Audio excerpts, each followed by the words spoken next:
And a new pitcher is Daniel McCutchen. He came over from the Yankees. That was a big swap. Xavier Nady 2 years ago went to New York. And Pittsburgh got this man McCutchen. Ross Ohlendorf, who has been starting for Pittsburgh this year. Jeff Karstens, we saw last night, good looking out pitcher, and Jose Tapada was becoming a really good looking hitter. So that was a good Pittsburgh trade. Well, McCutchen throws a fastball, a splitter, slider, and a curve. High 80s, low 90s from the right-hander. Swingman, long relief guy for John Russell. And Torrealba, a single and an RBI walk, bases loaded walk in the 5th inning. Now it's time for the Padres to get those runs back. McCutchen from Norman, Oklahoma. The campus of the University of Oklahoma located there, of course. Boomer Sooner. And he was a footballer in his high school days there. Drafted by the Yankees out of the University of Oklahoma. And he was one of the all-time strikeout leaders for the Sooners.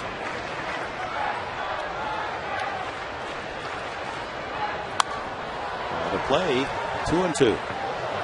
Torrealba, Venable, and Denorfia for the Padres here in the 7th. 3 hits tonight for Adrian Gonzalez, a couple of RBIs, and he scored twice.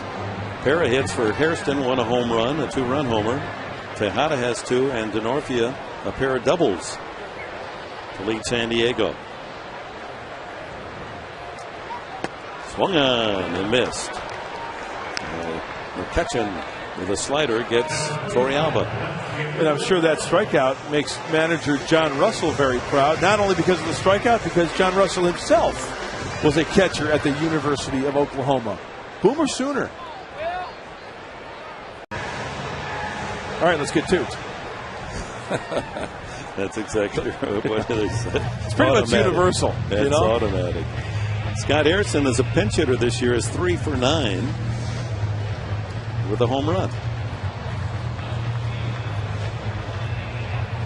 So little family battle going on for the home run leadership this year. Jerry Hairston's hit his 10th tonight, and Scott Hairston, he has 10.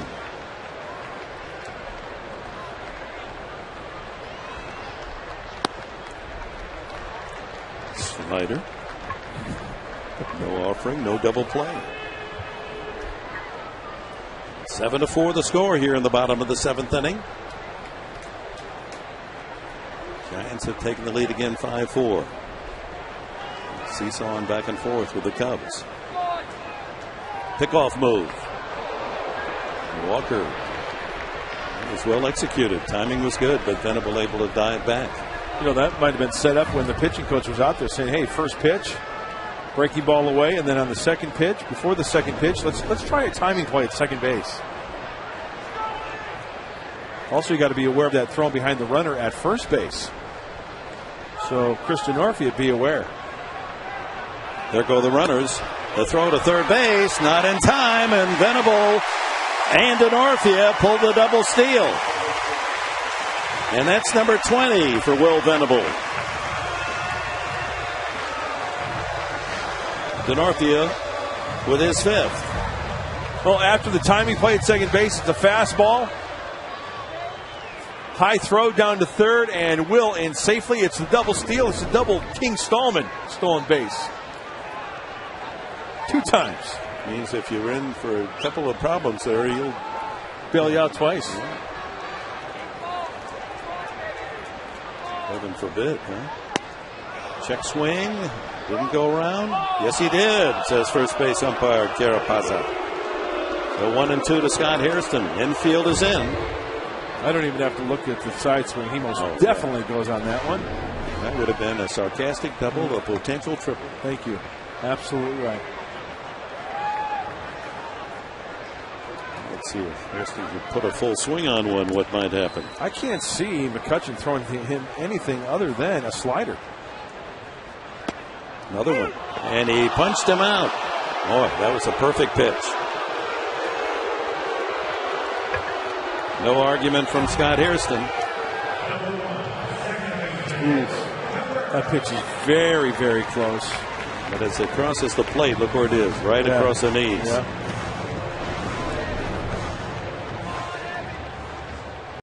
AGH cam is something else. Got another bunt coming up. Stephen Drew, who has driven in both Arizona runs.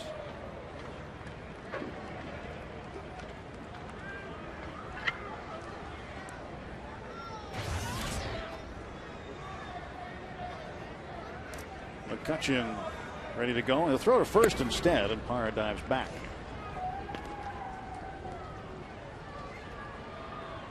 Diamondbacks got a run in the 10th. After the game was tied at 1. Pirates got a run in the 10th, making it a 2-2 game. Diamondbacks had a leadoff double from Xavier Nady and a hit by Henry Blanco to follow that up. First and third with nobody out.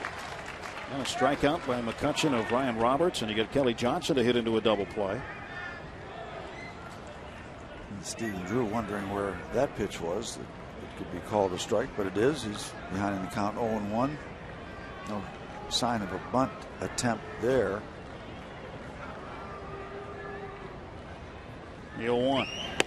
Inside, 1-1. McCutchen trying to come way inside on Drew. Stephen Drew checking down at third base with third base coach Matt Williams, who just went through a long series of signs. He's a good third baseman.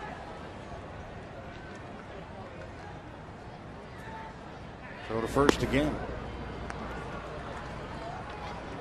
We were talking at the beginning of the ball game, which was 2 weeks ago, about the Diamondbacks coming into this series last night wanting to do a lot of running. Now you wonder, these teams are going to have to push a little bit as we go later and later, just to take the chance to get people in scoring position, because you're running out of players. And the Pirates well aware of that, trying to keep a close eye at first base. Well, Parra has 4 steals to his credit. He has yet to be thrown out. Gerardo Parra at first. You know, it gets down to cases like this, you're liable to send anybody. A strike on the corner. And McCutchen gets ahead 1-2. Stephen Drew not any happier about that call than he was on the first pitch. Yeah. Well, 1 ball, 2 strikes, regardless of the chart. It's getting late early. Guess you better swing if you go up there.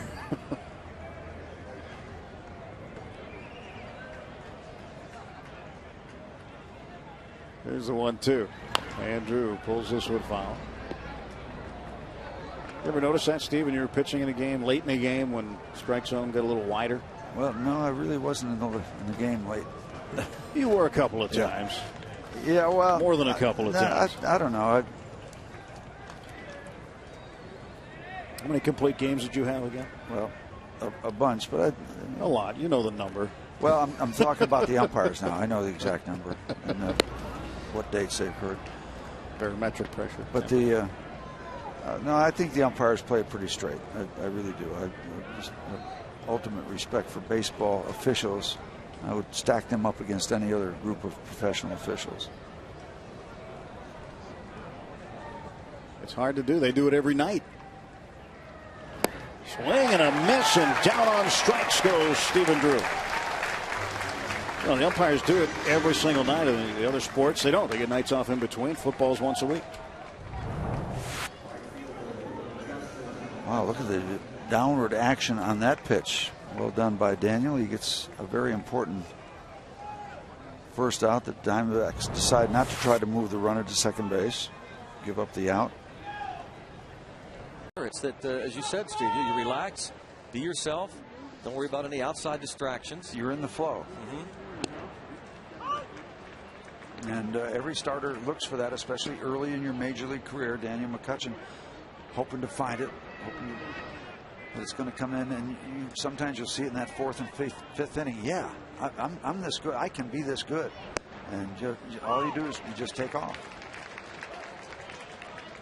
0-2, quickly ahead of Raul Ibanez is Daniel McCutchen.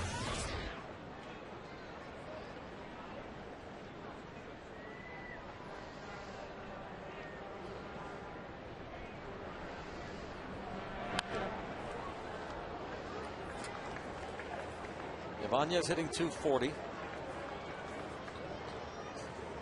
6 home runs, 36 RBIs. As a team, the Phillies a .259 average. That's tied for 8th in the National League.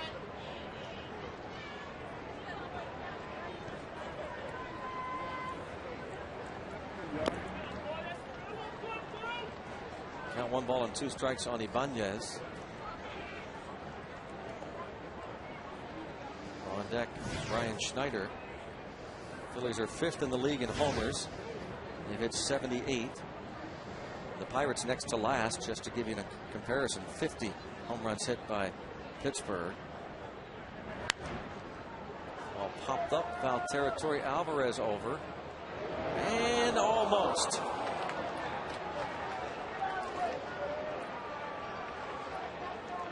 A leaner.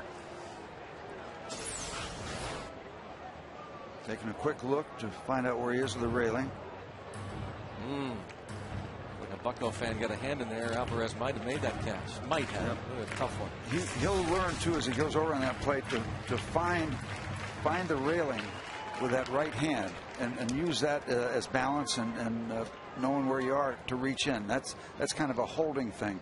You find that rail and then you go about your work of trying to find it. But Strikeout it's okay. Completed on the changeup. 2-3. Back-to-back Ks now for McCutchen. There's a Brian Schneider.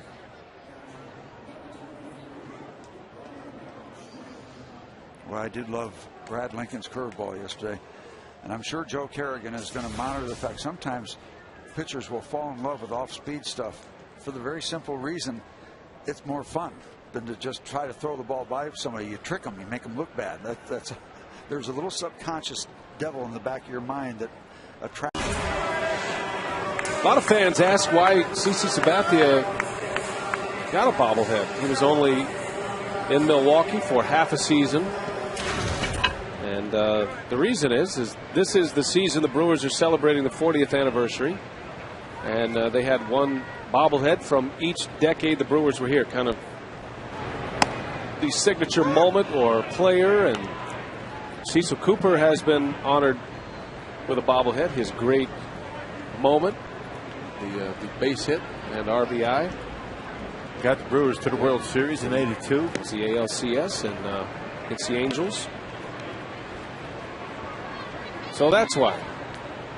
So Sabathia, you'd have to say the signature moment of the 2000s, the decade of the 2000s, either Braun's home run that won the game or the Sabathia complete game. As Weeks strikes out, inning is over, and we are headed to the 6th. 8-3 Brewers. Reason to take a risk. You've got runners first and third, nobody out. You're really in business. You're set up perfectly. Ryan Roberts becomes the key batter. If McCutchen can get him here without either runner moving up, a double play would be in order. Infield is in, and a ground ball, foul back of Roberts. Hit it directly behind him. Struck out his last time up in the 9th. He has struck out twice tonight. He's hit 2 balls to the outfield, to right field in the 3rd inning, and to left field in the 5th. Infield drawn in. 1st and 3rd Diamondbacks. 2-2 game in the top of the 11th. Roberts takes a close one for a ball.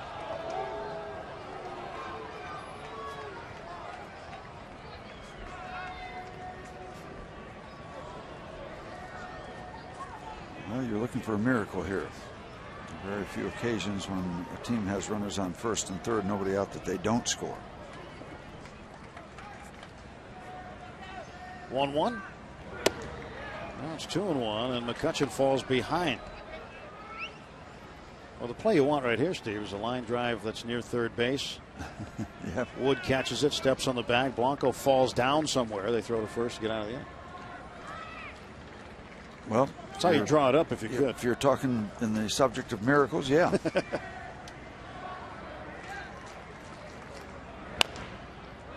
2 strikes now to Roberts. I'll settle for a strikeout. That'd be a good start.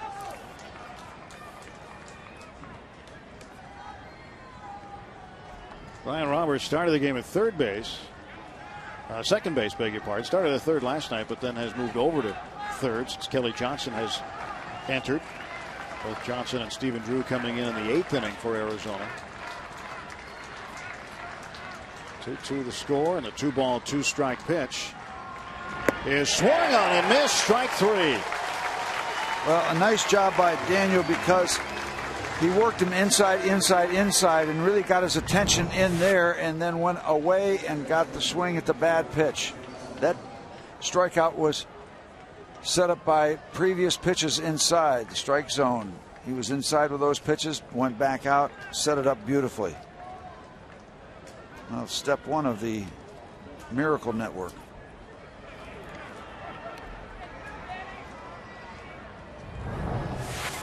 Now McCutchen has to face Kelly Johnson. To the plate here. A pretty good at bat last time from Ryan Zimmerman. Flew out deep to left field.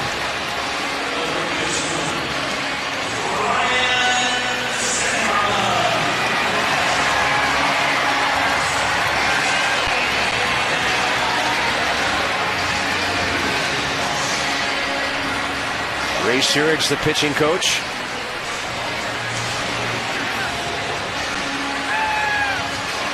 And see, this is where it could get very interesting in the second half of the season for the Nationals. Ryan Zimmerman gets hot, Michael Moore stays hot, and Jason Worth locks it in and starts to swing the bat better. You're looking at 3, 4, 5. I mean, what do you do in a situation like this? I mean, you got your 2 rabbits on. You got Roger Bernardino on second base. Maybe Danny Espinosa starts hitting second in the second half of the season. He stays locked in. Now all of a sudden, this is looking like a pretty good offense. You know, if there's any conversation I'd love to hear during a game, it's the manager and the bench coach all night long. A guy like Corrales, a guy like Johnson, how fascinating would that be? Well, you want to have somebody you can trust as your bench coach, and you also want to have somebody that's not afraid to tell you that's the wrong decision. You have to have that relationship to where, you know, Davey, I don't want to do that right here. I think you should do that. A lot of times bench coaches are so in awe of the manager that they'll just shake their head and say, yeah, that's the right move. And that's why he wanted Pat Corrales there, because that's a guy you have a relationship with to where you can bounce things off. What do you think about this? And you know you're going to get an honest answer. I've seen many times where the bench coach is just sitting there going, that's exactly what I would do, Skipper. And you don't want that guy. You want a guy that's not afraid to say, no, that's not the right move. I would do this. The Nats are not biting on Daniel McCutchen's constant efforts to get them out near the outside corner. 2 walks in a row, and now a great hitter's count. A great hitter on deck as well.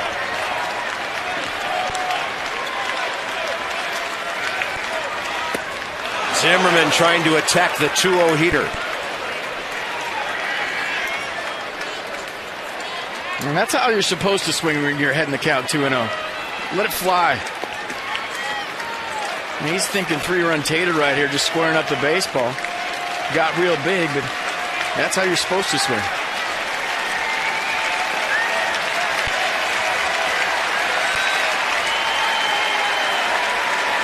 Crowd's getting into it.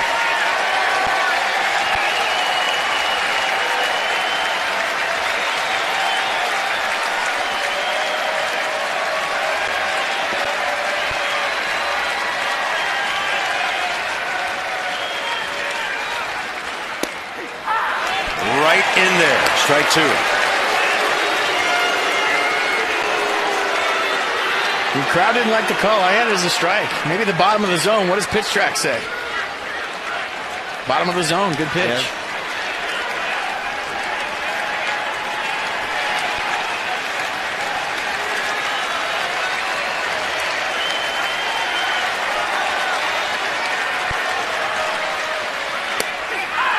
Ryan Zimmerman strikes out. Nats have stranded 7 in a 3-2 game. Surprising. There's some hackers up there. Strike one to Berkman. That's 1 for 3. He's one of those who believes in the old theory you can't walk off the island. No, you can't. 30,562 are here tonight. Well, it is. I mean, 3 pitches in that bat. Basically, it's 3 pitches in that bat. Yeah. That's not a lot. I'm not saying it's bad, good, or whatever. I'm just saying it. My man is up there to swing the bat, and you got to kind of like that. And especially given his background, as JD mentioned. Yeah, I think it's just, you know, I mean, if you asked him to change, hey, we need you to be more patient hitter and walk wide. No, it's not going to work. No. You are what you are. Yeah. We've been talking about that. So, guys get to the big leagues. They're not likely to start walking a whole lot more. No, you're not going to change that. You can't do it. Especially a guy with like Pedro who can drive the ball. It's not like he's just a slap hitter who's just going to knock the ball around the field. He's up there to drive the ball. Berkman on the other hand. Whoa. He's not going to like that call on a strikeout by Mike Maslinski.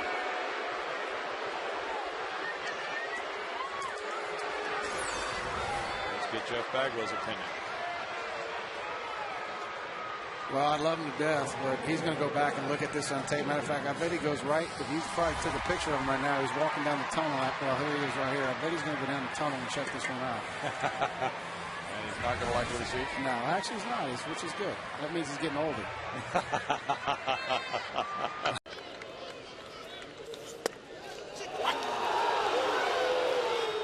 Ducking out of the way.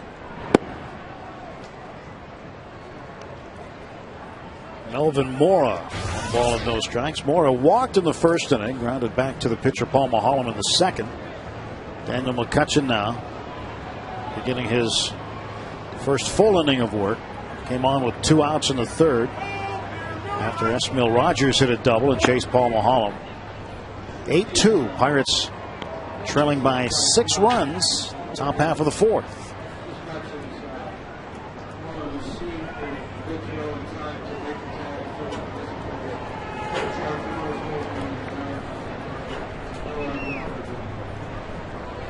I never heard that one before. Did you hear that? I was trying to listen to the announcement they were making. They did not.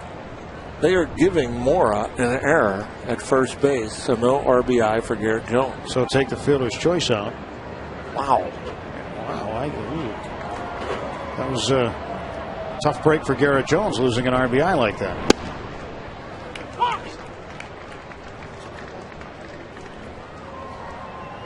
Jones with 63 RBIs again. Thought he had his 64th. Either way, the run scores. I think he'd take the team run than the personal RBI. 1 out, 1 on. 3-1 pitch. Mora fouls it back. Count full. And this is the play at first base when Jones hits into a possible 3-6-3 double play with McCutchen at third. And the one thing he did not see there is after Mora let go of the throw, you know, did he look back to see where the base was, or what was? Why couldn't he find the bag? But the rolling, I guess, is the throw beat Jones to the bag, but because he didn't have his foot on the bag. I don't know. I never saw that ruled that way.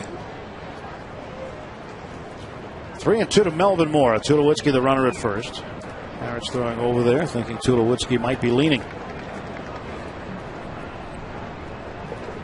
And there goes Tulowitzki, swing and a miss, strike 3, throw down, and he's safe. I think he missed another one down there. Wow, I'm with you on the expression. Wow.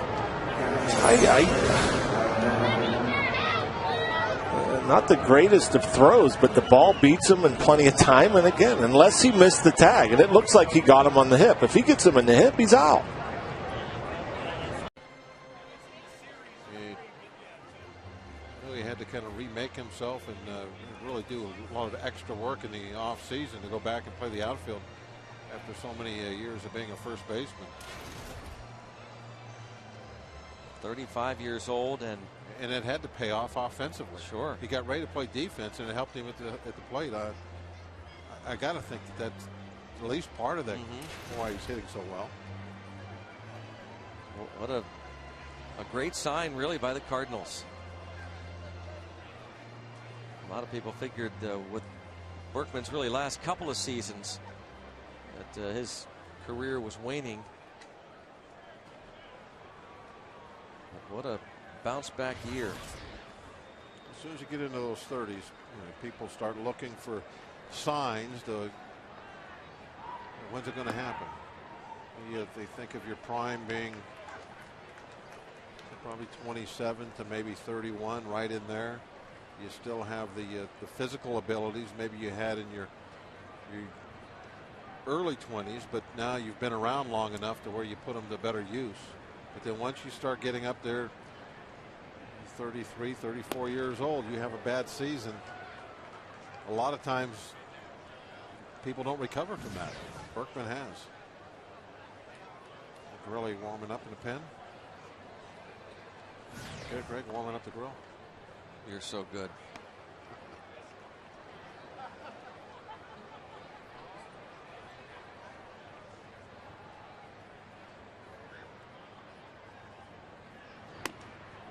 What's his Twitter account? Grilly Cheese, I believe. Just grilled cheese. Gypsies tell me it's grilled cheese 39. You want to follow him. Jason Grilly. Now 3-1 on Rafael Furcal. When the Bucks got to within 1 on the home run by Tabata. Parrot attack. There's been a sighting.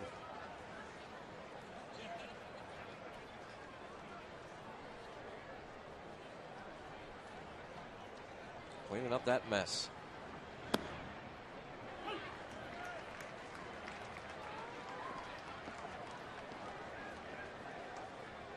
Crazy Parrot.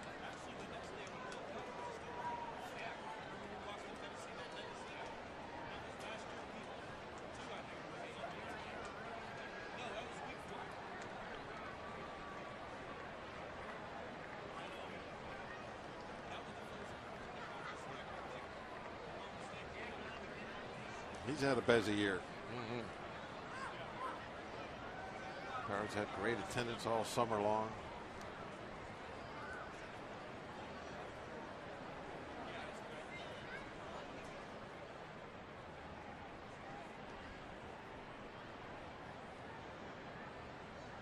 Souvenir.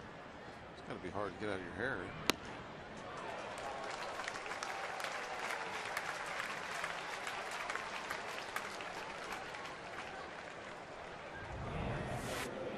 McCutchen throwing a fastball. 91 center cut. Furcal could do nothing with it. Sometimes if you hit the ball hard enough, a shift doesn't matter. Yep. That's what he did. Not too much time to move.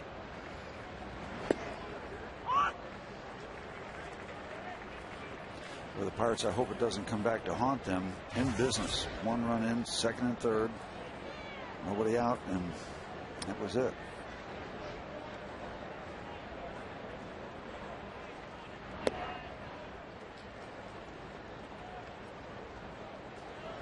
Ball and a strike on Jason Worth.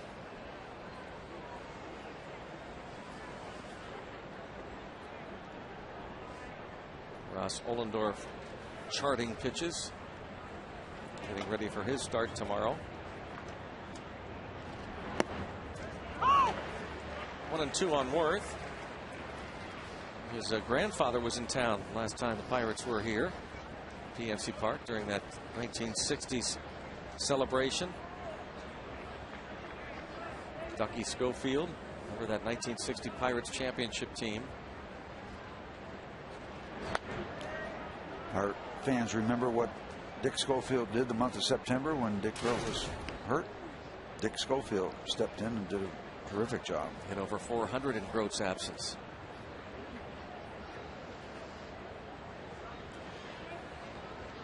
Well, let's hope that McCutchen can get his first win of the year, and Mr. Ohlendorf. Maybe they can go back to back. That'd be nice. Get the monkey off their back. Takes a seat, 2-2. Check the heart rate right now. That ball up around the head. That'll get your attention.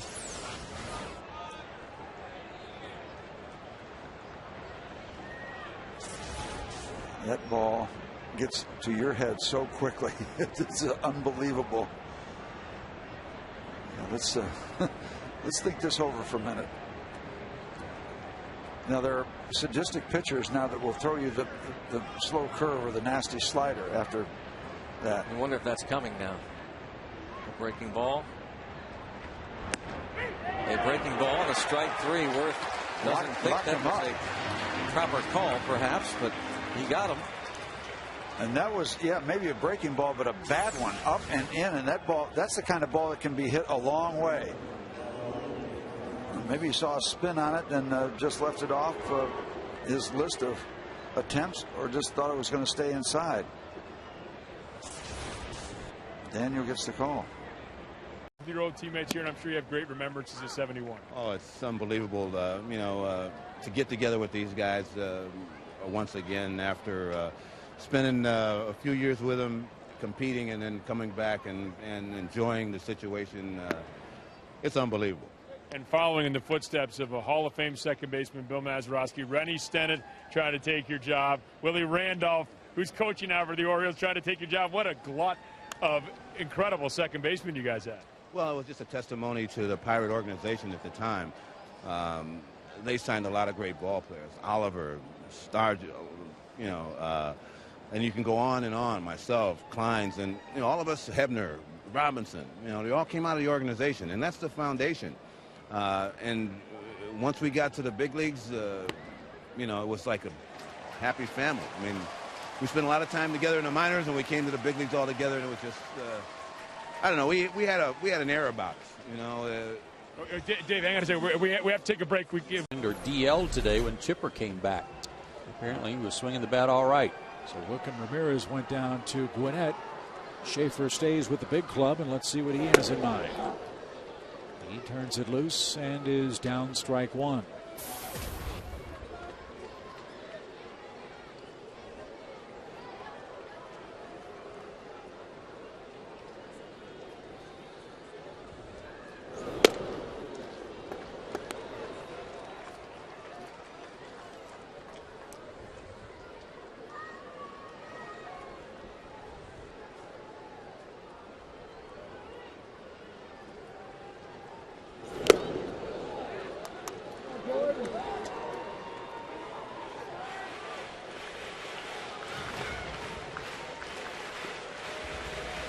McCutchen, one of 4 players that came over from the Yankees. Jeff Karstens, Ross Ohlendorf, Jose Tabata for Xavier Nady, and Damaso Marte. That was at the trade deadline in 2008.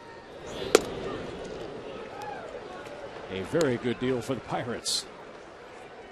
Sure stocked him with good players, didn't it?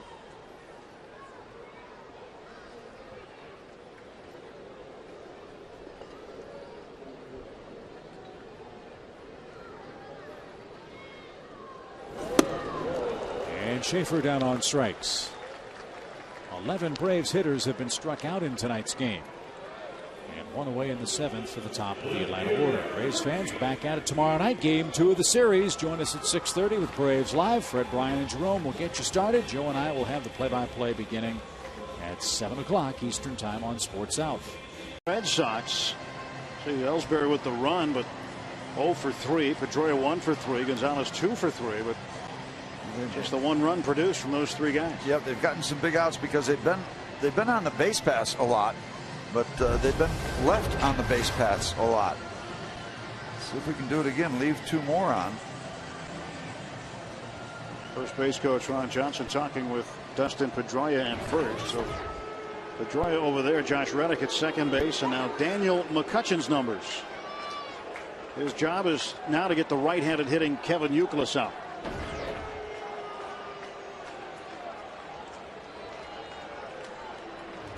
Sold out house at PNC Park tonight. Expecting another one tomorrow. And if you come tomorrow, you just might as well camp out. Stay around for Sunday.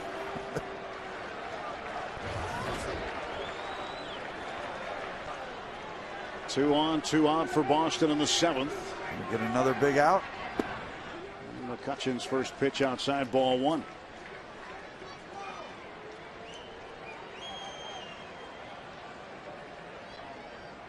Stranded 81% of the runners he has inherited. 13 of 16. Strike.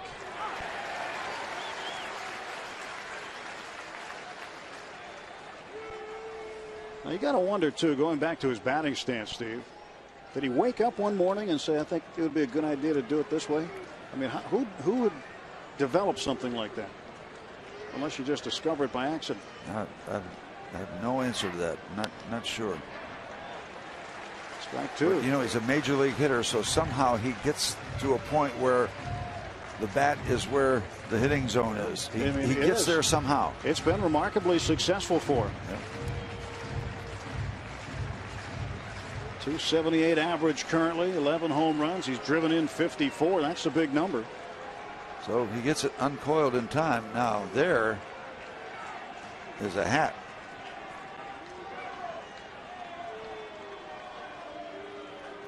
We haven't seen that at the ballpark, have we?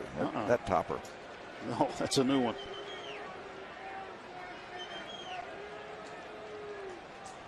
One ball, 2 strike pitch from Daniel McCutchen to Kevin Youkilis. And he got him. Strike 3. McCutchen comes in and puts out the Red Sox fire.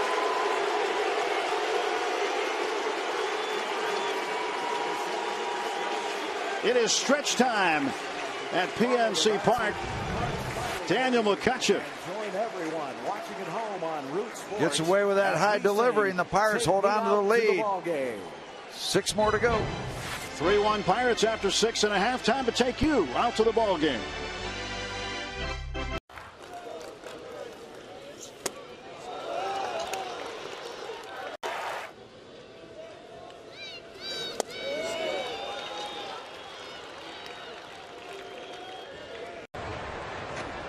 Scott upset. Nothing worse than you go up as a pinch hitter and you don't get a chance to really swing the bat. So 2 out, 2nd and 3rd. And Jerry Hairston a chance. Check that. It's Cabrera. Cabrera came in for Jerry Hairston in his spot, batting left-handed. Strike to him. So Cabrera's first at bat. Jerry Hairston a single and a 2-run homer. 2 for 4 tonight. Cabrera hitting just 193 from the left side. Strike 2. McCutchen finding that strike zone. Good 2-seamer fastball on the inside part of the plate. Starts it in off the plate, and it catches that inside corner rather for the called strike. Cabrera, 21 runs batted in this year. Strike 3 called. Cabrera didn't offer a swing. 3 pitches, all called strike. Inning over. 2 men left in scoring position. On to the 8th we go.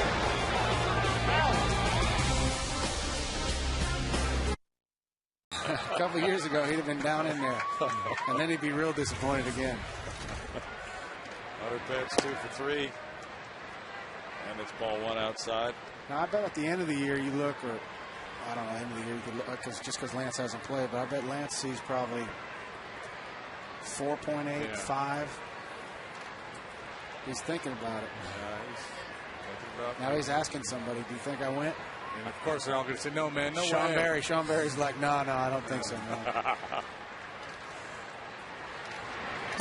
That speaks to a relationship, though, that you could tell us about. Hitting coach to hitter. There's got to be a lot of trust built up in that relationship. That's asking right now. That's wearing him out right now. It is. You know what? A hitting coach is there. He's a mental coach more than a hitting coach. Yeah. All he's trying to do is. Whoa. Watch out. Flying up it. Into the stands. He's here every day. He's got squatter's rights to that one. Yeah. Ooh, he deserves it. Let him keep it. He does. Fortunately, the guy in the red shirt on the other side of him's not hurt. But he's good. Yeah. He got marked at that. Runner lets him have it.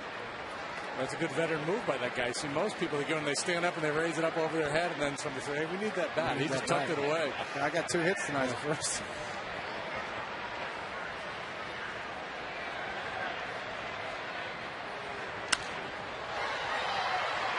It's got a couple months. You want that bat, don't you? Oh, they're asking. Do you want it? Do you want it? Do we need to get another one?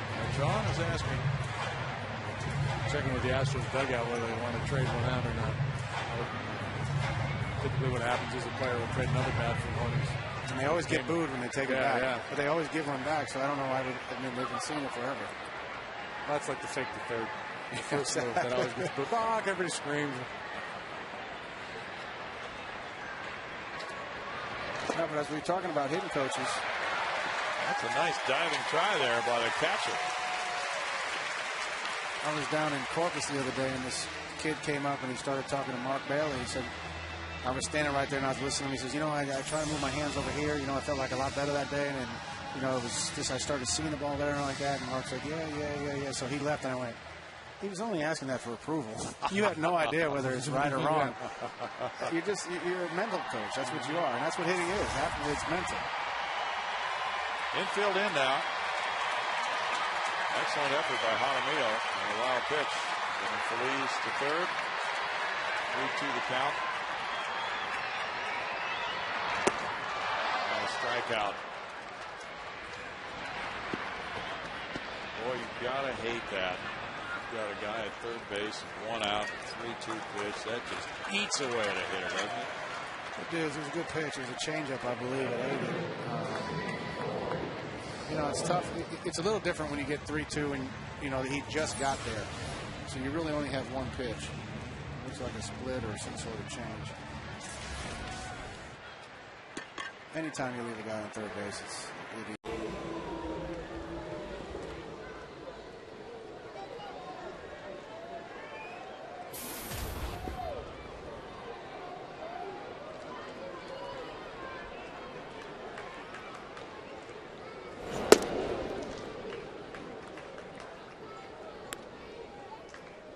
Even with the return of Chipper tonight, the Braves still have not been able to put their opening day lineup back out there. To say it's 11 times this year they've had him out there. Yes, 11 times in 104 games now. And the reason for that is McCann's not playing tonight. I'm sure he'll be back in there tomorrow.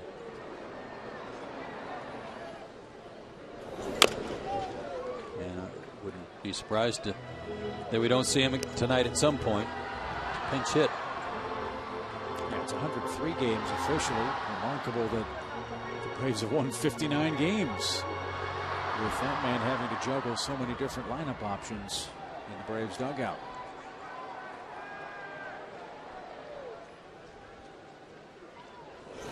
And Jason Hayward strikes out for the third time. And like I said, McCutchen doesn't strike out a lot of guys like Creasaw. Yeah, only 2 tonight, and we head to the stronger as the game went on. You know, and there's nothing better than the day after you win a major league ball game as a starter. Nothing better. You are on top of the world. Take a look at that line. You should be on top of the world, young man. Great stuff. And he did get stronger as the game went on.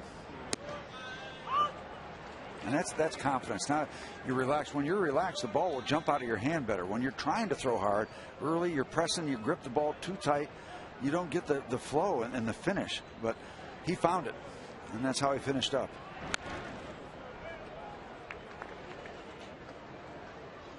Oh, 2 on Jason Worth.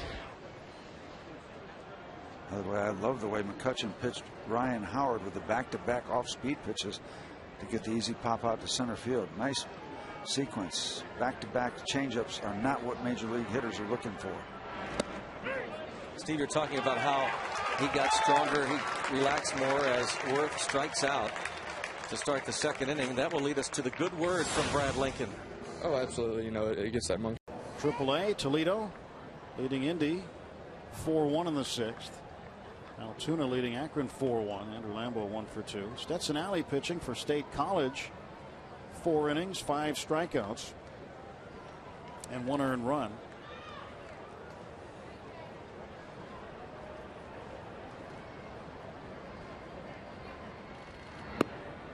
Brett Wallace will take a strike. It'll be good to see how Stetson Alley progresses through the course of the summer. He's in short season A with State College.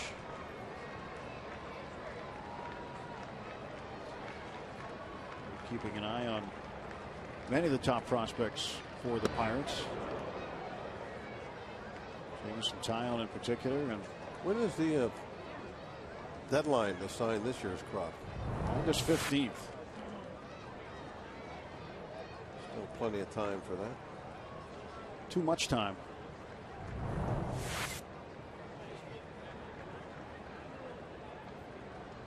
One.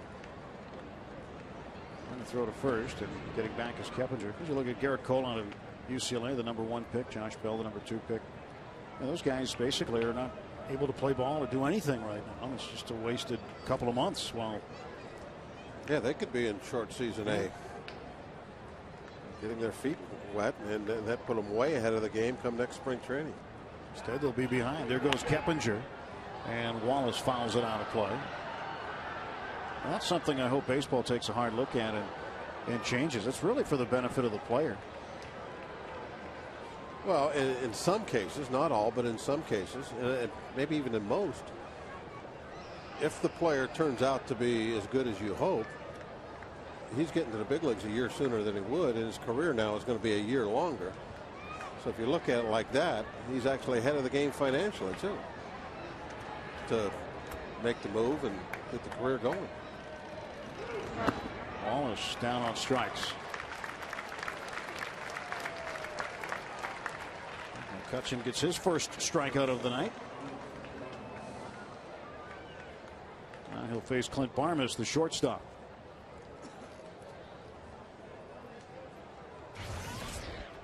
Barmas has a couple of singles tonight, 2 for 3. You to that sort of thing. You can't get caught up in trying to do it all the time because his fastball is too good.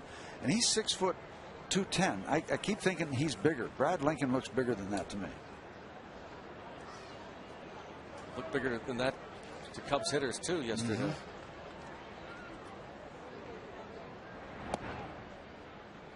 Fastball misses to Brian Schneider. 2 outs, nobody on.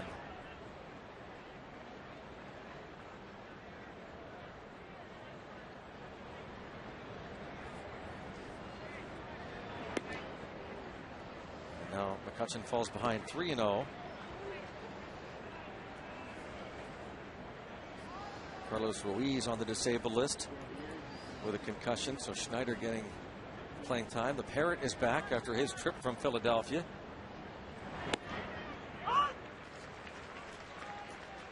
Three and 1 on the veteran left-hand hitting catcher Brian Schneider.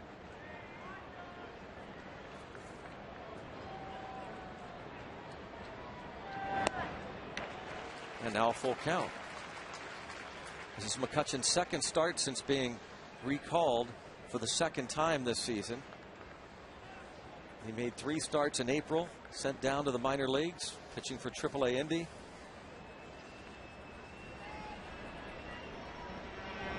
Off speed. How about that? Struck out the side. Thank you very much. Daniel McCutchen.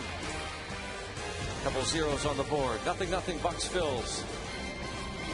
Standing by, extended highlights, analysis of this ball game. Plus, you'll get some great answers to your questions when you ask Teak. The HH Sports Medicine Pirates postgame coming up following this one on FSN. Pirates currently down by 3, so the save is still in order for Houston Street. But John Russell does not want to extend Joel Hanrahan any further. He calls on Daniel McCutchen. You got to keep in mind there are 2 more games left in this series, and if he pulls Hanrahan now, probably figures he still has a shot to use him tomorrow. Exactly. But you can't send him out there in a non-save situation and burn him up and lose a day or two. This is an interesting situation with Daniel McCutchen as Hanrahan looks on. Daniel McCutchen has had an opportunity to start with the Pirates the last couple of seasons, was putting up good numbers in the minors, but he had control issues, unlike McCutchen in his minor league time. Really trouble with command in his big league starts. So the Pirates have him out in the bullpen now. He pitched a scoreless 9th inning on Wednesday against the Reds. His first bullpen outing. They haven't given up on the idea of him starting again, but maybe he could fill that DJ Carrasco role, providing you with some long innings, short innings, with just kind of a Mr. Do-It-All. Daniel McCutchen started the season in the starting rotation. Up and down a couple of times. In fact, this is his 4th stint with the Pirates. He was recalled Saturday.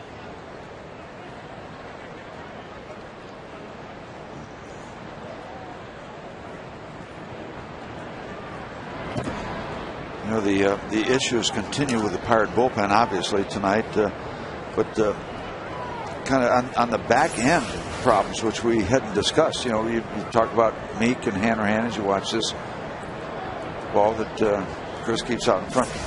Evan Meek, a scoreless inning, but he struggled. I mean, it wasn't clean. It was laborious. Yeah, he worked hard. And then Joel having all kind of problems. Ball and 2 strikes on Iannetta. So the issues spill over.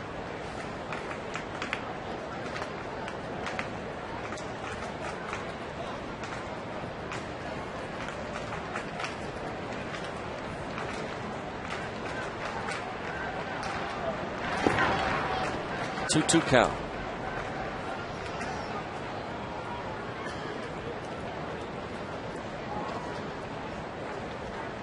Daniel McCutchen, an 8.18 ERA in 7 starts this season.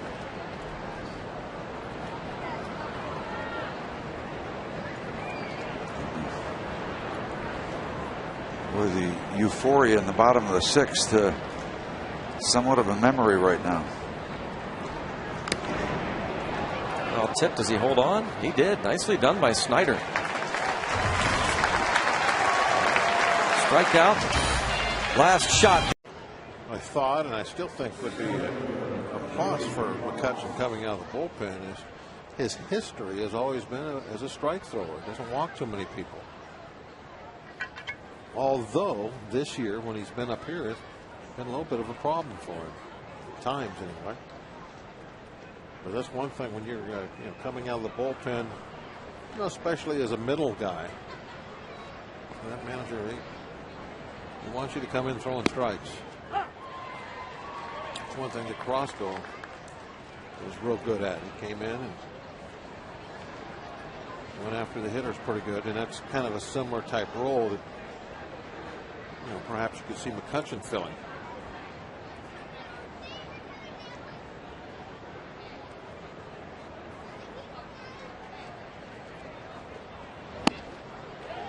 Strike 2 to Cody Ross. I was looking around the ballpark tonight. You know what I didn't see? So I see a bunch every once in a while. Saw one last night.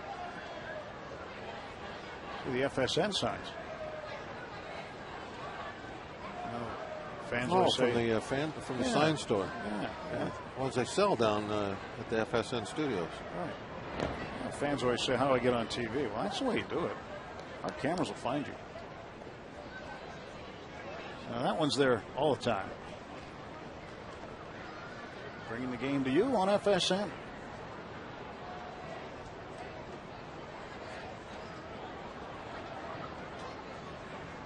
Kutch's crew had it last night, way up in the left.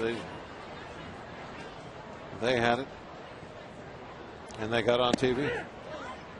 Isn't that funny how that works? Strike 3. Cody Ross goes down.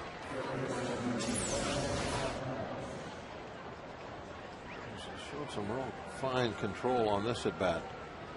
Couple breaking balls, and then that one. Yeah, that's at the knees. You could see it pass right over the knee. Good location. Fox didn't like it, but that was close enough. Never liked being called out on strikes. Sixth spot in the order will be batting second, and Clint Barmas due up third here against Daniel McCutchen, who stayed into bat and lined out the shortstop. So after Charlie Morton went the first 5, it's McCutchen trying to stretch it out and stay in this game for a while.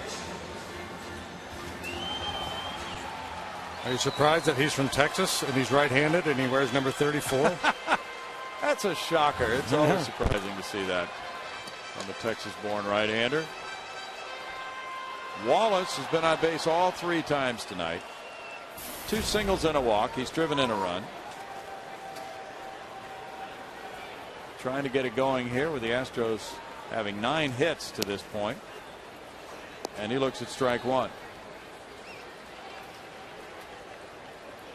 Minnesota beat the White Sox 4-1 with Carl Pavano going to 4-5. Now the infield is shifting around for Wallace. They're just going to give him a bunt single. But it's 0-2. That's the way it looks. And Wood is now moving even further. So Cedeno. Now they get the word and they're really moving. It's a blitz package. 1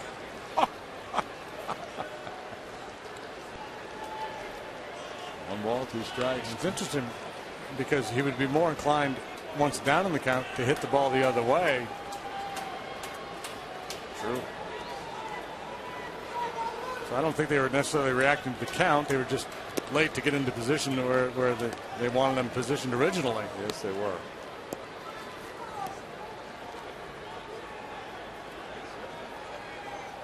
First base coach not too concerned about it. It's not his job. Swing and a miss, and Wallace is down on strikes.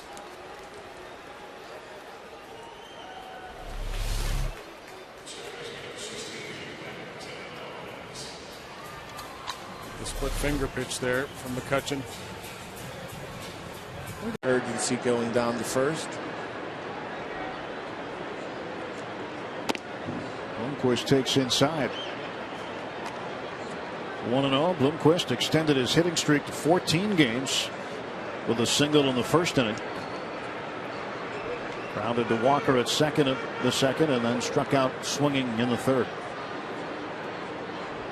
Gerardo Parr, the runner at second. Going to chase one down.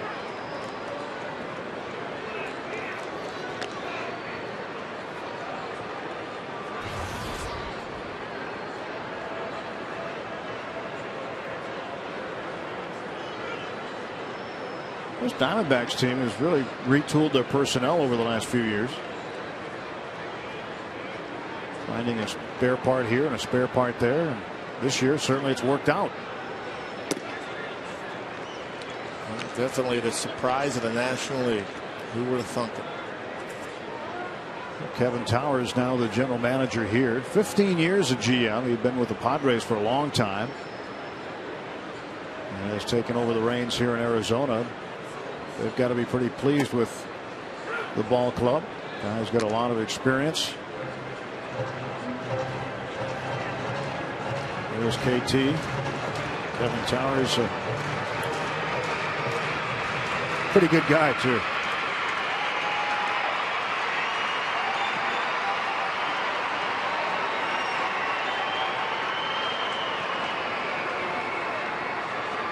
Here comes the 2-2. 3-2.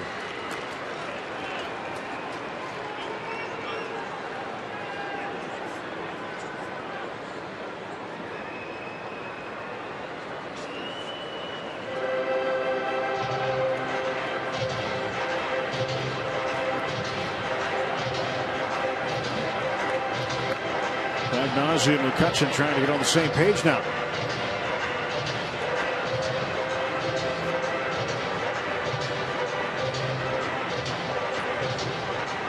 Full count, 2 outs to Blomquist.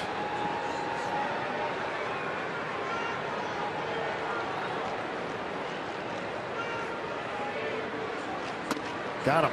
Right by him. Bloomquist throws the bat. He goes down swinging for the second time in a row. Lee, Walker, and Ludwig coming up. Well, the first name that comes to mind is the guy that you were talking about earlier that you saw last weekend in Pittsburgh, Cincinnati native. Yeah, we had him in the booth. Had him in the booth. They brought back the 1979 Pirates, the world champions, and of course Dave Parker was part of that crew. Did he have 100 home runs as a Red is the question. Well, I know one thing. He had a couple of great years here. One of those years he could have been the league MVP. Yes, he could have. Well, what a player he was. Well, you know, I saw where he was, talking about his numbers and his career and stacked up against some of those guys in recent years that have gone into the Hall of Fame. And I think there's a legitimate argument there that Dave Parker could be voted into baseball's Hall of Fame. Well, Phil Garner we had on also, and he had an interesting take on a number of players that we brought up names about Hall of Fame eligibility, and rather than look at the overall numbers, his point was, was he one of the dominant players in his era? And I'd have to say yes to Dave Parker on that. I mean, he was intimidating. He hit for power. He hit for average. He could steal bases. He was a very good outfielder. Phenomenal arm.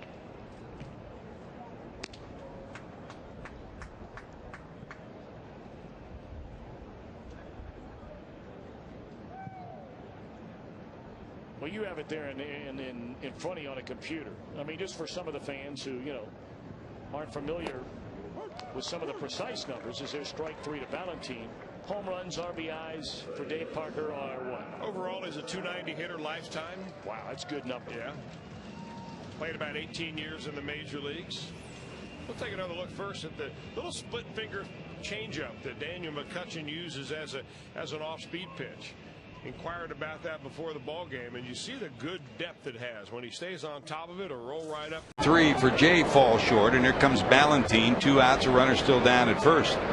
Vladimir flied out to right first time up.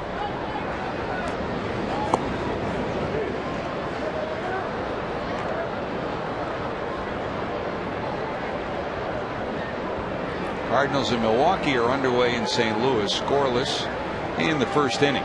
Mets in Houston 1-1 in the 5th. Florida leads Philadelphia 4-2 in the 5th, and Washington leads Atlanta 4-2. Out on the West Coast, San Francisco at San Diego, that's still to come, and then there's the Colorado Dodger matchup.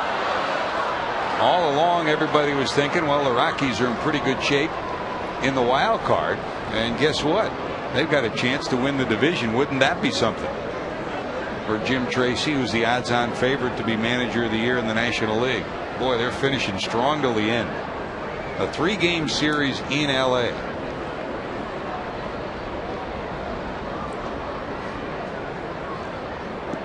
Your Honda standings update. Ubaldo Jimenez against Randy Wolf. That's your pitching matchup for tonight at Dodger Stadium.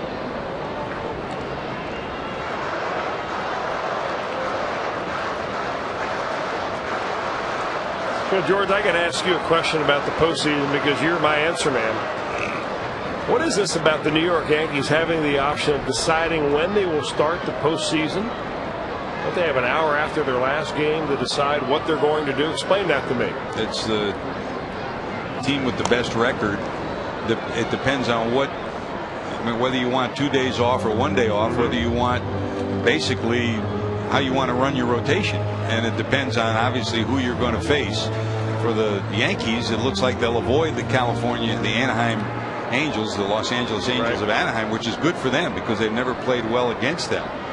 The only question will be who they want to face. Now, they've got some serious questions with their rotation, especially with Jobber. It's new Rapid Rewards, unlimited reward seats and no blackout dates. And by Citizens Bank, we're for homes. Talk to us today about how we can help guide you to the loan that's right for you. Well, great night here at the ballpark. We go to the bottom of the 6th. Phillies leading 5-2. Hunter Pence made his Phillies debut earlier tonight. Daniel McCutchen will take over for the Pirates here in the 6th. McCutchen threw 92 pitches the other day in Atlanta in that 19-inning game. But Clint Hurdle felt like he was rested enough where he could work tonight if he needed him. 3-2 with a 2.21 earned run average. He'll face Victorino, Utley, and Howard, and if anybody gets on, then Pence will get a chance to bat here in the 6th. We have Daniel McCutchen over from the Yankees organization, and Andrew McCutchen, who is a Pirate through and through. Both with hair flopping all around.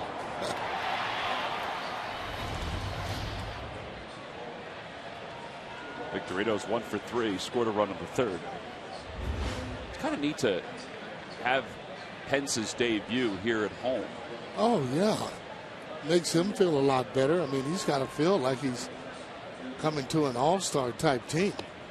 Because the last 2 years, Lee, he debuted in San Francisco. Remember, the Phillies were in Arizona when Ruben Amaro made the deal. And Oswalt debuted in Washington.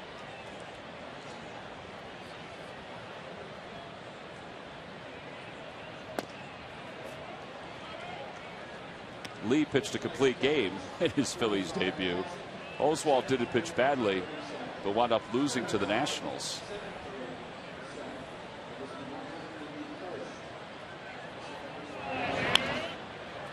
Victorino fouls it back. 1 ball and 2 strikes the count. Well, the one thing, though, that Ruben Amaro Jr. has been able to do, I mean, they need a particular player. He takes his time and goes out and tries to fill the void. You know, the other thing, I think he's given the guys a great opportunity, and I'm talking about the guys in the outfield, great opportunity to see whether or not that they would be able to be the answer by playing. We're mostly talking about Mayberry Jr. and Dominic Brown. It's 2-2 to Victorino.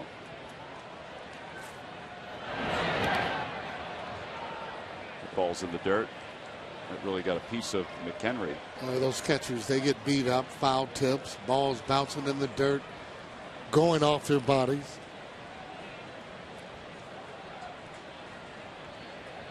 There's John Mayberry, still up here as an extra outfielder for the Phillies.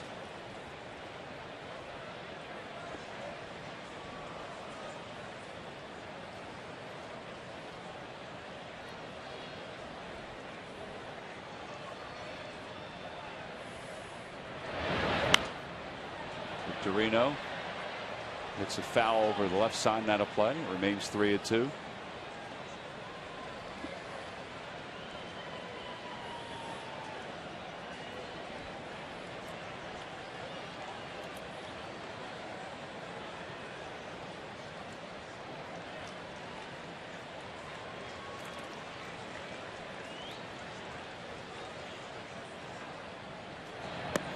And Victorino's down on strike. Second time he's gone down swinging.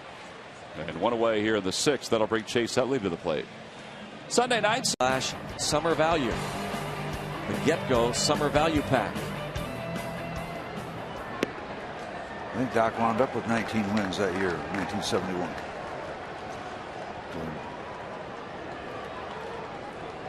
Great year. What a year 71 was. What a decade. The 70s for the Pirates. First full season at Three River Stadium. Started a whole lot of stuff going on in that yard. Celebrating this year the many great moments in that 71 championship season.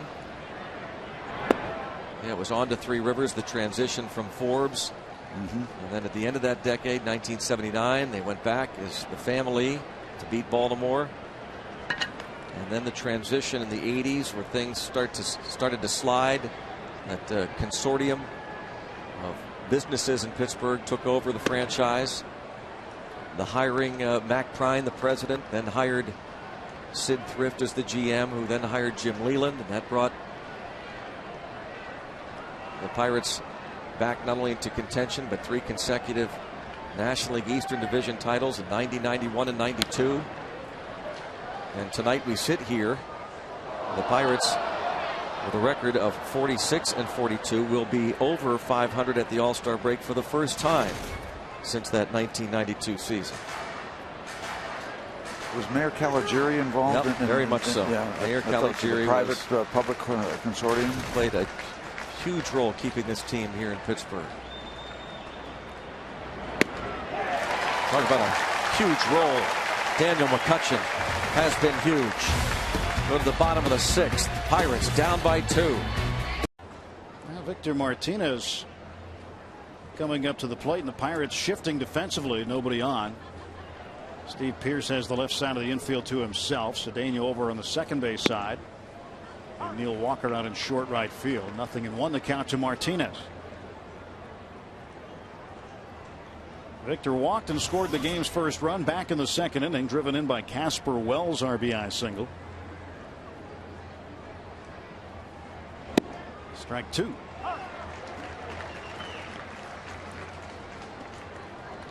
Daniel McCutchen not fooling around here this afternoon. And one of those guys you love to play behind. He works fast, throws strikes. Typically, you'll get a lot of action, although that hasn't been the case through 1 1/3.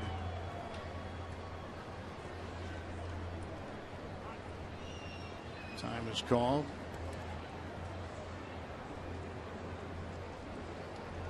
Victor Martinez looks out on the field and see where he might find an opening. He's hit 6 balls to the left side this year safely. Maybe tried to go that way and struck out. 4 strikeouts for McCutchen. So 2 men out now on the top of the 8th inning. Time for a Coors Light cold hard blast. Cabot wood stains. The one in the yellow can. Cabot. That's the pro. So here is Ryan Ludwig. Solid double to left field his last time to the plate. He's driven in a run with a ground out in the 4th. So 1 for 3 with a run batted in, his 13th. I take that back, his 15th. And the pitch outside from Daniel McCutchen. He's got a good bat when he gets the ball inside. When it's outside, he tries to pull it. Sometimes it doesn't work. 6'2", 210-pound right-hander. Daniel McCutchen. Pop-up foul. First base side. That will be out of play. It's 1-1. As a starter for the Pirates last year. Made his first start against the Diamondbacks last April. He was optioned the next day down to Indianapolis. And then came back up. Made another start last year and was kind of in and out of the rotation most of last season. Finished at 2-5 with a high ERA at 6.12. 28 appearances, 9 starts. And a pitch call to strike at the knees on the outside corner, 1-2. 7-2 Pirates in the 8th. Again, if you just joined us, there was a roster move made today as Orlando Hudson was placed on the 15-day disabled list with the strained right hamstring. Strike 3 call. Got him looking. 2 away in the Padre 8th. Now bring up Chase Headley. And Logan Forsythe, who made his big league debut here today and grounded to short, was recalled. And as a procedural move, they placed Joe Thatcher on the 60-day disabled list. You move him from the 15 to the 60, basically as a procedure to take a man off the 40-man roster because Forsythe was not on the 40-man, and he has been added. Doesn't pull the ball back in, just sticks it. Ryan Rayburn, the left fielder. He takes a strike. And oftentimes when you see kids coming up through whatever age group they're in, catchers will try to pull that back in, thinking they're going to fool the umpire. And really what they're doing is they're telling the umpire, yeah, that wasn't a strike. See it here all the time. Yeah, I mean, not all the time, but you see it at the big league level. You see guys pulling the glove up or pulling it in. You're not going to get a call when you're moving your glove around.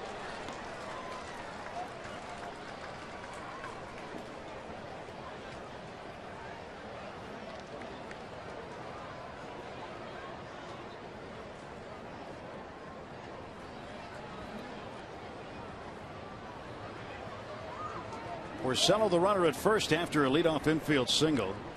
McCutchen has been able to get Jackson to fly out. He struck out Sizemore. And that bit low. Snyder wants an appeal. Mike Pachlinski, the umpire there, says nope. That'll be ball one. Daniel McCutchen from Norman, Oklahoma, went to the University of.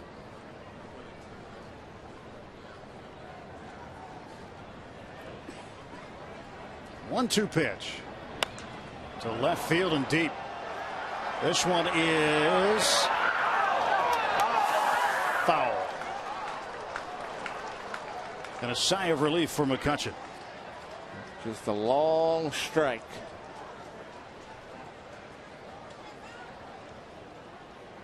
That thing was right down the line. Got the change up over the heart.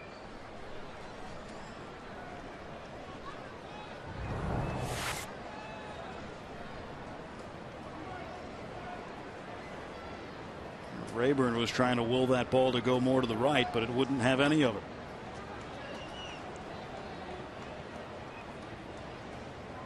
Again, the 1-2. 2-2 now. Ryan Rayburn hitting in the third spot for Jim Williams' Detroit Tigers. Struck out in the first, walked in the third, and then flied to left in the fifth. There is Miguel Cabrera. McCutchen like to stay away from him with runners on. 2-2. Strike three. Got him. 2 strikeouts for Daniel McCutchen. And after giving up the infield single to Rick Porcello, he gets the Tigers in order. 1, 2, 3. So Ryan Rayburn swinging through this one. Good pitch, good location. Rayburn fans to end the top half of the 7th. It's stretch time here at PNC Park. Tigers leading it 2-0, and now we keep you here on this Sunday afternoon enjoying. This gets his first at bat. Took over defensively for Logan Morrison in the 5th.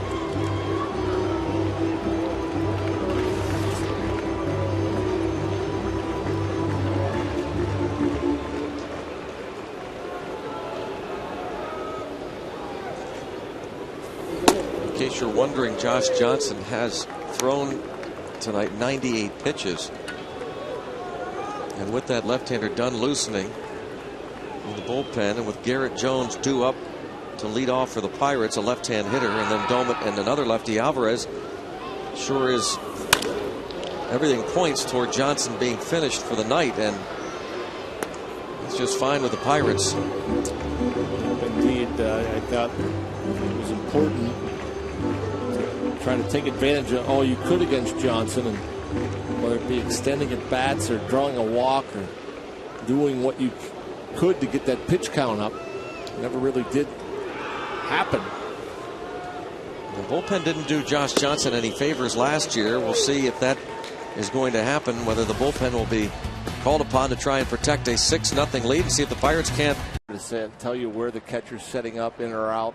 The runner at second might be able to tip you off somehow to let you know if he's in or out. But you certainly can't peek. If you peek, you're going to have a bruise. I remember Matt Williams. It used to be, people used to think the way he kind of rubbed his chin on his shoulder, they thought that somehow he was peeking in to see where the catchers sat up. But no, it's amazing, especially a big guy like Chris Snyder behind the plate. I mean, and you see the late movement at times, setting up for a pitch. And you think you'd be able to hear something, but you can't. Make hitting a lot easier. Snyder setting up toward the outside.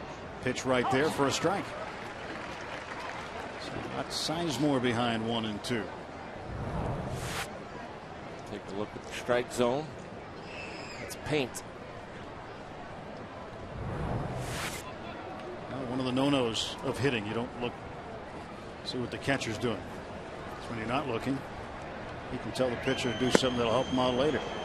About the only thing that you could do as a hitter or would know where the pitch could possibly be, in my mind, was that sometimes you'll see a catcher, they'll go tap their glove like right behind you to make it sound like he's inside. If you hear that, you know it's not going to be inside, typically.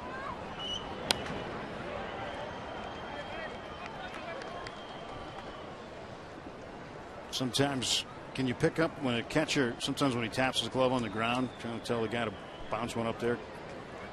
Is that something you can pick up? Not really, no, can't. You don't hear very much.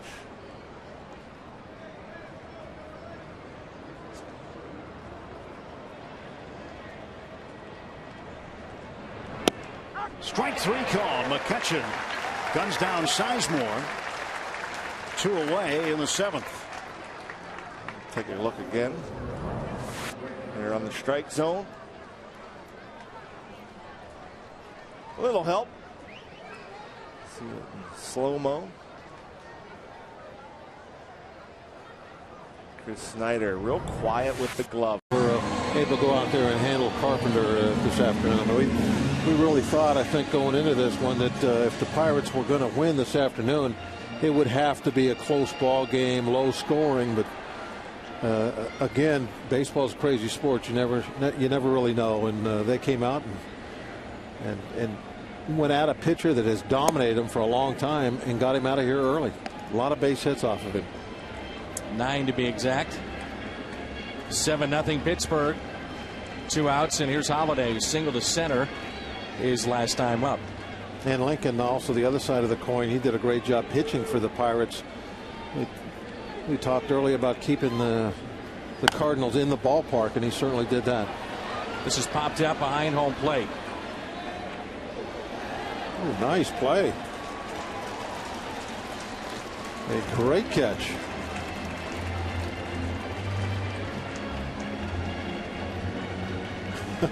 Congratulations.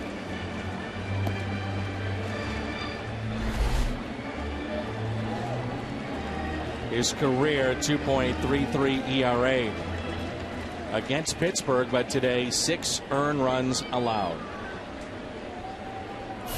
They'll play behind Pujols at first, and here's the 0-2 pitch.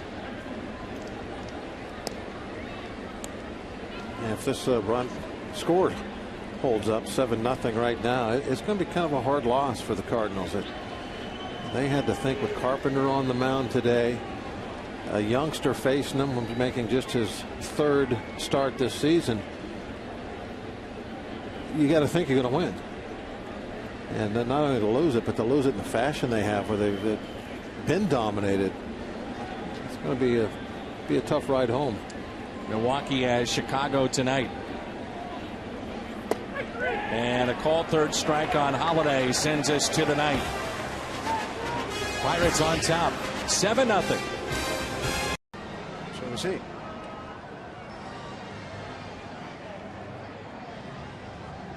Kids Day Sunday afternoon. A lot of these kids anxious to run the bases. A gorgeous Sunday at PNC Park. Get to do that after each game, thanks to H.K. Anderson Pretzels. Picture perfect day. Taking a ball game. Yep, that's how many runs the Tigers have. That's right. Oh, looks like the Dippin' Dots, Rock. Good stuff. Here's Miguel Cabrera taking a strike from Daniel McCutchen.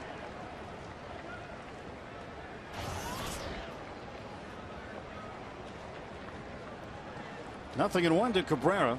Hit a double off the right field wall in the 6th inning. And flares this one into foul ground. Right into the front row. A little fumble-rooski in the front row, but I think still recovered to get it. Gentleman in the green cap. McCutchen ran one in there on Cabrera, tied him up.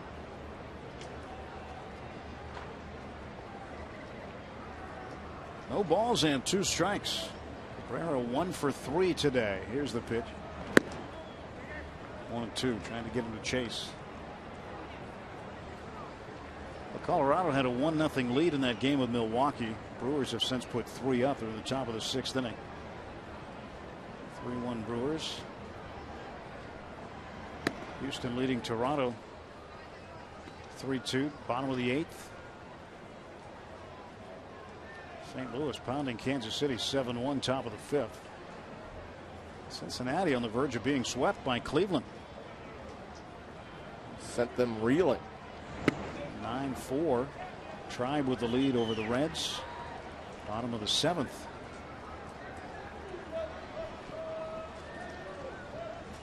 Cleveland hangs on. That'll be 5 in a row down for Cincinnati. Cubs and Boston play the rubber game at Fenway Park tonight. 3-2. Outside corner, got him. Called. Strike 3. Third strikeout of the game for Daniel McCutchen. How about that? McCutchen coming in with just 6 strikeouts in 18 and a third innings. And 3 straight here. As the strike zone has it a little bit off the outside corner, but the crew chief on it. Rob Johnson has walked and grounded to short.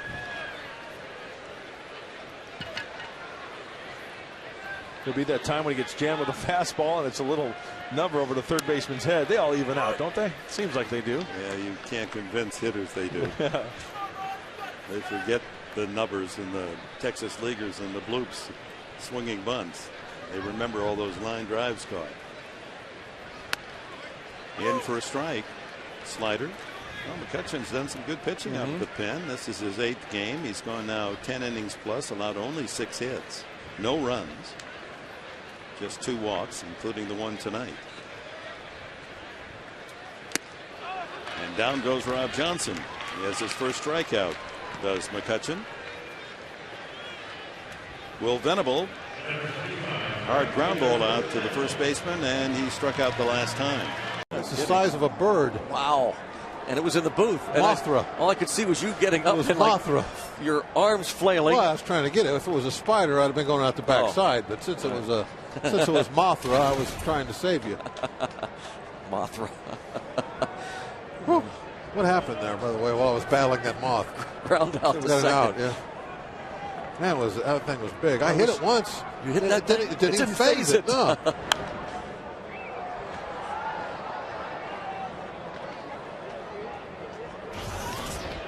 Ryan Howard. Got all that moth dust on my hand.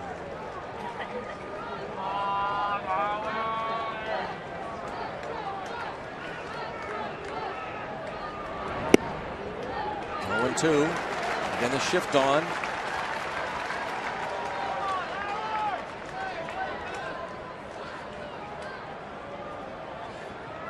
It's Neil Walker playing shallow right. A 1-2 count on Howard. Like a softball game with an outfield rover. Yep. Brandon Wood now at first base, by the way.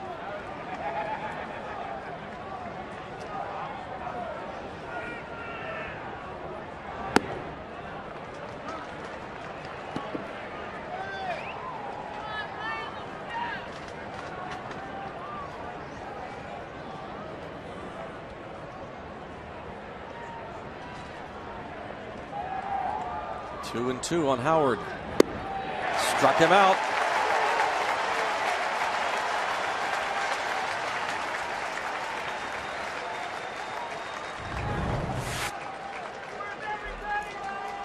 Time to chase, down and away. That shift puts a lot of pressure on Snyder. A strikeout. He's got to throw the ball all the way out to deep short. Yeah. That word earned. Seems like in a day and age you get a lot of people. There's his mom and dad here. We heard from them earlier. His mom, Tammy, his father, Tim. You know, in a day and age when a lot of young players come up and they feel like they should be handed things instead of earning things. Justin Lear is a guy for the Reds who has earned his spot in this rotation and trying to earn a legitimate chance to be a part of the Reds rotation in 2010. Well, those guys with great stuff are always going to get more chances than those guys that do it with command and with guile and with smoke and mirrors. But that's what the minor leagues are for. I mean, after all, if you don't reward a kid for having a great year in the minor leagues by bringing him up, whether it's from A-ball to AA or from AAA to the major leagues, I mean, what's the purpose of having your minor leagues? you do want to send a message to everybody down there that if you work hard enough and you do well, you've got a chance to make the big leagues. That's the idea.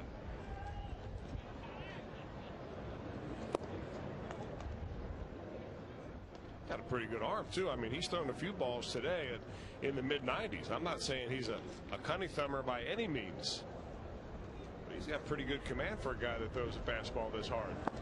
Gone swinging is Gomes, and they're 2 away in the inning.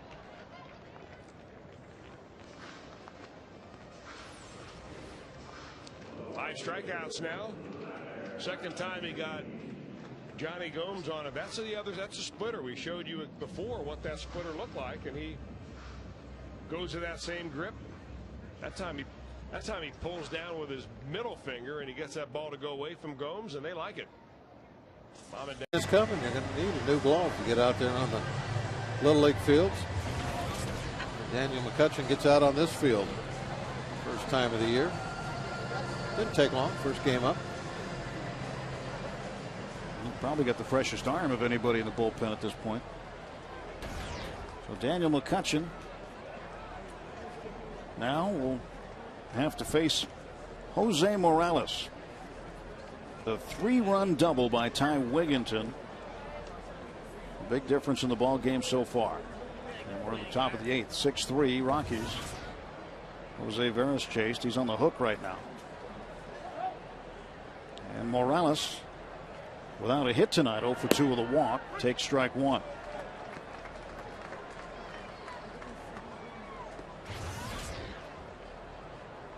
McCutchen comes up from Indy after spending 2 days there. He was in Florida an extended period of time once he was sent down by the Pirates out of spring training.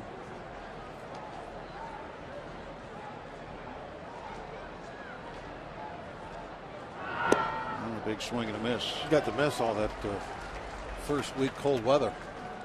Yeah, he did. He did. He was fishing down there. He and James McDonald found a piece of private water down there. They were catching some huge bass. And so he made the most of his extra time down there, caught some more fish. 0-2. 1-2 now. McCutchen out of the University of Oklahoma.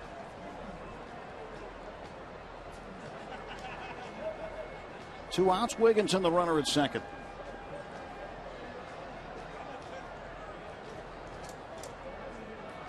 And he struck him out. And McCutchen comes in, does the job, puts out the fire, but the fire burned a little bit too long. Jose Veras got touched up for 3 runs. It's now a 6-3. Series against the Washington Nationals, and that'll be Jeff Karstens on the mound as the Pirates announce that rotation for the weekend. Karstens will start on Friday night. Saturday night it'll be Kevin Correa, and Sunday afternoon Paul Mahalam. Next Tuesday, Wednesday, and Thursday, the defending World Series champion Giants will be in Pittsburgh for their first and only trip. Daniel McCutchen faces the pitcher Josh Johnson to start this home half of the 6th inning.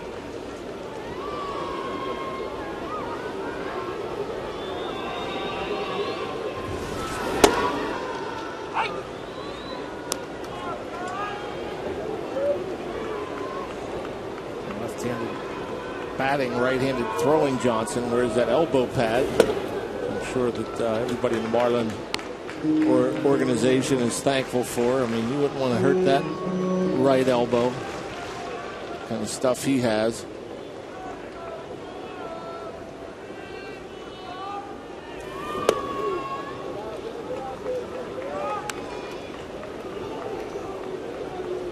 You can text Teak 412-412. Gentleman might be doing that right now. Josh Johnson goes down. Reds did take it, and you know, that's one of the greatest teams that's ever been on a baseball field, and that was my realization as I spoke to all the guys. I actually got to sit and watch the game with Sparky and talk through all his decisions, pitch by pitch, what was going on in his mind.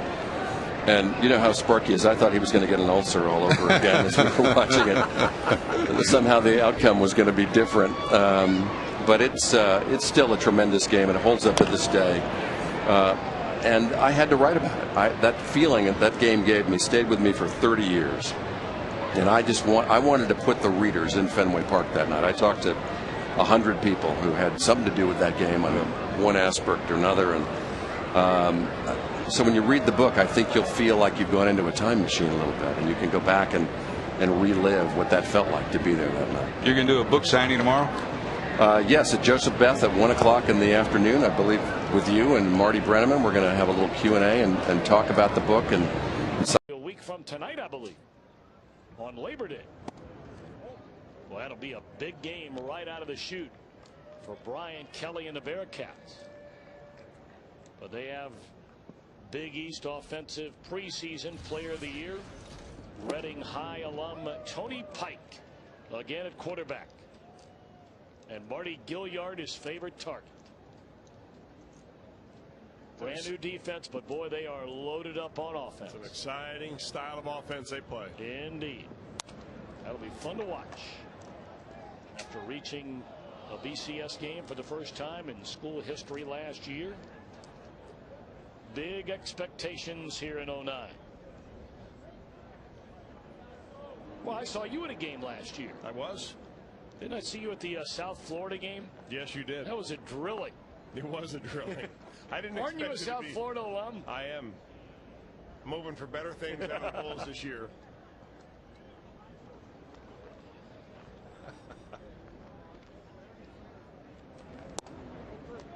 Strike three called to Kip Wells. 2 strikeouts for Daniel McCutchen, who makes his big league debut today. Touched him up for the second time in 3 games. Hanrahan did earn the save yesterday, but Friday night had a rough one, going just a third of an inning, giving up 3 runs. Today, 2/3 of an inning, responsible for 2 runs, and now the base is full with 2 men out for Daniel McCutchen.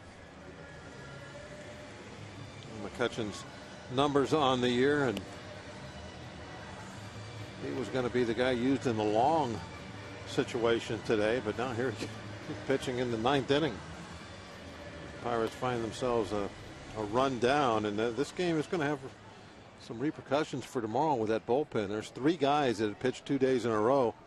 Hanrahan, Resop, and Veras. Well, now Veras and Hanrahan have both now pitched 3 days in a row. So that doubleheader, starters are going to have to be very strong for the Pirates. Bullpen going to be a little short tomorrow. Steve Pierce goes into first base. McCutchen inserted into the number 2 spot in the batting order. Garrett Jones was.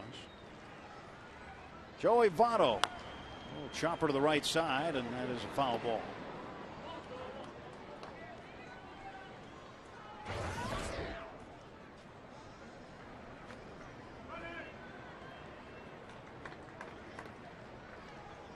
.342 with the bases loaded. But this season, 0 for 4 with the sacks full. And certainly concern on many of the young faces here this afternoon. Pirates were 3 outs away from evening things up in the Central Division standings with the Reds. And would have had a game up in the loss column on them. Yep. Started the day a game back, and now perilously close to dropping 2 back. Boy, things just can change in a heartbeat in this game, can't they? Yeah, I think right now you just want to finish the season strong. Guys that are having good years, take it all the way to the finish line.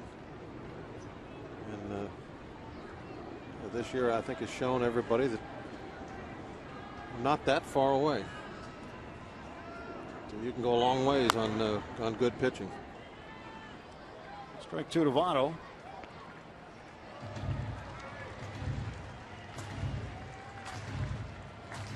The Pirates still have 3 outs to work with in the bottom of the 9th inning. As the Reds scored here in the top half of the 9th, Pirates may be able to do it in the bottom half. We'll see. They could do it off of Francisco Cordero. Phillips at second base. Over at first is Fred Lewis, and Votto takes ball 2.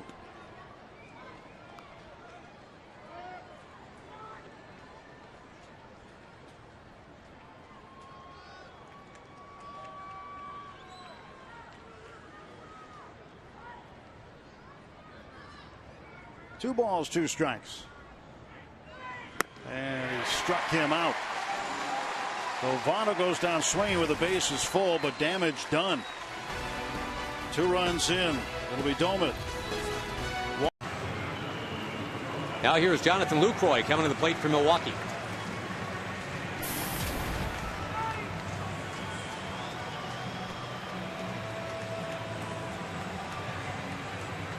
That's a great closer the Pirates have. Just hasn't had a lot of things to close lately, Mr. Hanrahan. Yeah, and I can speak to the fact that it's frustrating when you're a closer and you go through these streaks as a team where you don't get the opportunity to go out there and do your job. The Hanrahan is putting up near historic numbers this year, but. And speaking to Clint Hurdle about him before the game, and Clint's really impressed with how he's taken the job as a closer and run with it. And he's still learning how to close. Well, I think the learning curve is over. I think he knows how to close. We saw McCutchen on deck. In the spot where Estrada had started today. Again, Estrada went 5 innings. The Brewers getting a real nice performance from a guy who had not started since early May. Down the line and left, it's foul.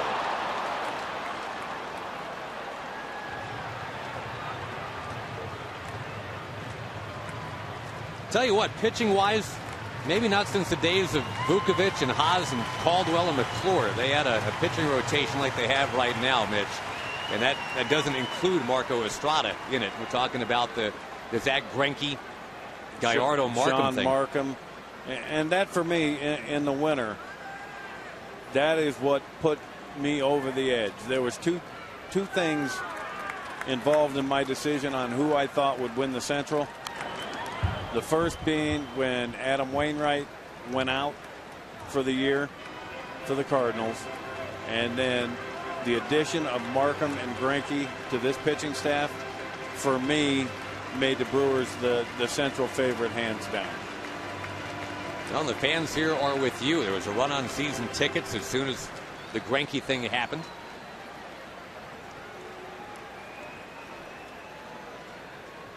And there's a look at Zach Greinke, who last night twirled up a gem here. And Ron Renicky said last night was the first time all year that he saw the Zach Greinke throw like the Cy Young Award winner from 2 years ago, where he turned it loose. His velocity was great. He located great. And I just don't. I felt the same way about him. I just didn't think that we had seen the guy that go to the mound and just turn it loose. He's not lost here at home yet.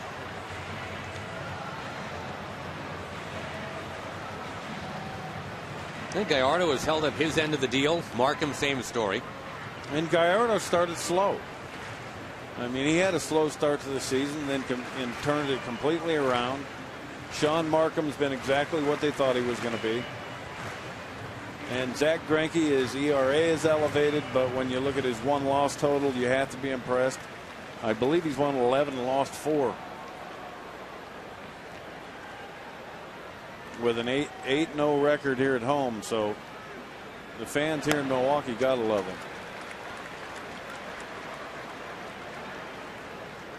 And I think when you look at it, there had to be the right situation for Greinke to go to. I mean, with the well-documented social anxiety issues that he deals with, I think a town like Milwaukee, where, I mean, let's be honest, they're friendly Midwestern people. It's a great place for them to go. It is. They're friendly people, but the Pirates, they don't like it here. They just can't seem to win here. And by Jeep. The Jeep summer clearance is here. Get to your Jeep dealer today for some of the best deals of the season. Just a beautiful Monday afternoon in Cincinnati. And a major league debut for Daniel McCutchen. He gave up a home run to the very first batter he faced, Drew Stubbs, and retired the next 3. And then gave his team the lead with a 2-out run scoring single in the second. 2-1 game.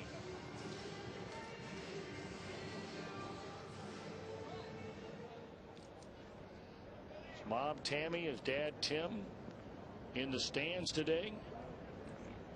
And we've already seen them applauding his base hit to knock in a run a moment ago. Johnny Gomes looks at a strike.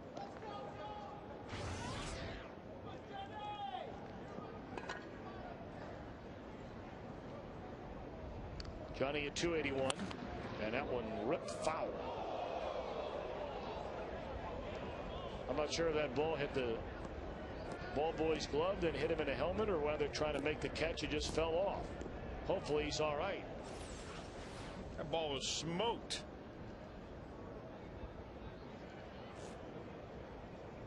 Maybe it was a combination ball and helmet and glove all at the same time.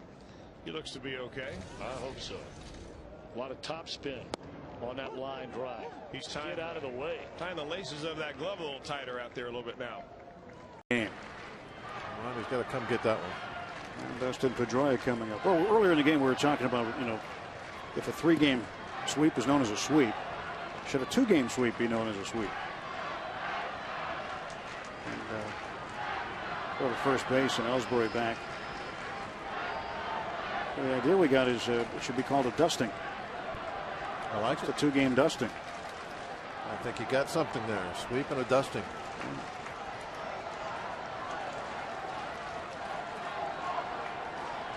Thanks to Milt, who emailed that in down in Florida.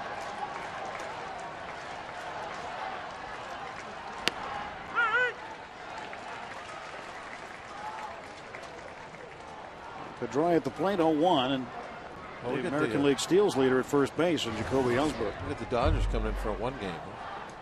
Yeah, now we got to go back to the drawing board for that.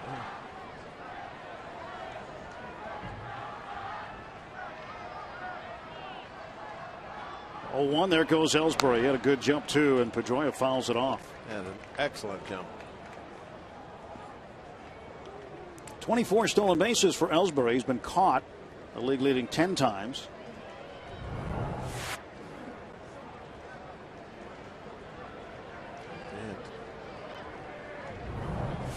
He knew he had a good jump too. Yeah, it's like 3 or 4 steps in before the ball was released to the plate. Ahead of Coco Crisp by 1. Elvis Andrus of the Rangers with 22.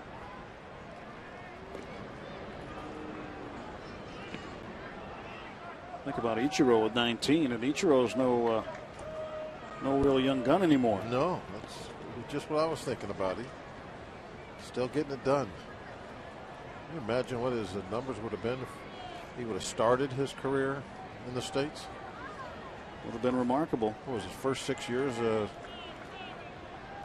in Japan before he got to come over? 0-2 coming to Dustin Pedroia. 1 ball, 2 strikes.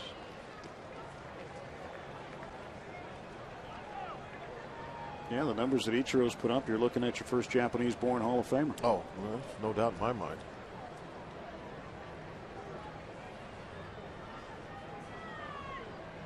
Pedroia without the sunglasses this time up. There goes Ellsbury, and again, shot fouling out of play. Again, Ellsbury with a very good jump. Pedroia's got 2 strikes on him, so he can't really worry about taking a pitch, letting Ellsbury try and steal. He's got to swing if he thinks it's going to be in the zone.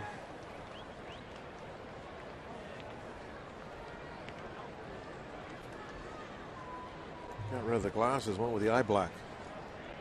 I think he had those on underneath the glasses anyway. I think. Double protection against the UV rays. You can't be too safe. There goes Ellsbury, and this one down the right field line, tailing away from Jones, and it'll go foul.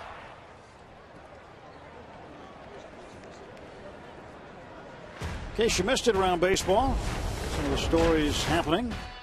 Jose Bautista going back to third base this week, so we'll see him at third after playing 68 games in right field.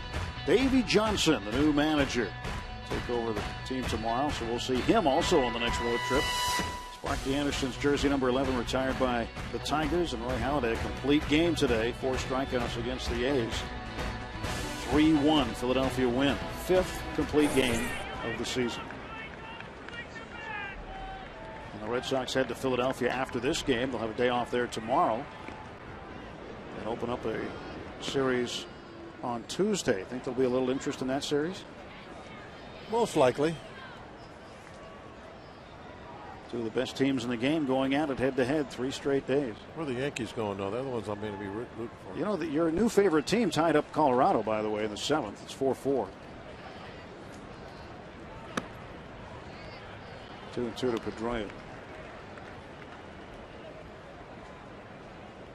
It's weird. I've never been all that interested in the Yankees before. I don't know what happened. It's all right. You'll be over it by tomorrow. Nick Swisher, Jorge Posada hitting home runs for New York in that game against Colorado. There goes Ellsbury. Swing and a miss. Strike 3. Throw down. Not in time. Almost got to strike him out, throw him out, but Ellsbury's so quick. How about some interference there? Well, Pedroia, watch him come across the plate after he finishes his swing. Right in front of Fryer.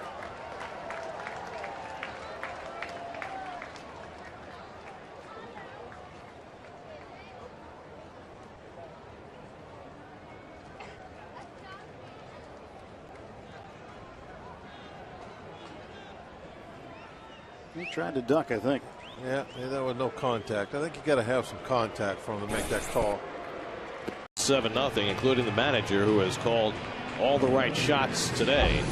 And now the Mets are up 9-7. Daniel McCutchen will come on to try to finish the bottom of the 8th. Well, Daniel McCutchen, who came in here at Citi Field, only giving up 1 earned run, has been touched in his last 2 relief outings against the Mets for a couple of runs.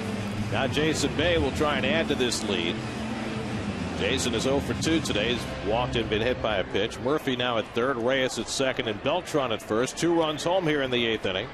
The Mets have grabbed the lead on a single, 4 walks, a wild pitch, and a balk. And Bay takes a strike from McCutchen, 0-1. Bay, the 8th man up in the inning. Well, not to be overlooked in what the Mets have accomplished this afternoon is the fact that they've gotten 3 scoreless innings out of their bullpen, which had been struggling so badly. Burdack, Parnell, Isringhausen, each with a scoreless inning to give the Mets a chance to come back. And K-Rod getting ready to finish the deal. It's been 11 years since the Mets have come from 7 runs down to win a game. The club record for comebacks is an 8-run deficit. They did that against the Astros back in '72. Bay lays off, and it's 1-2.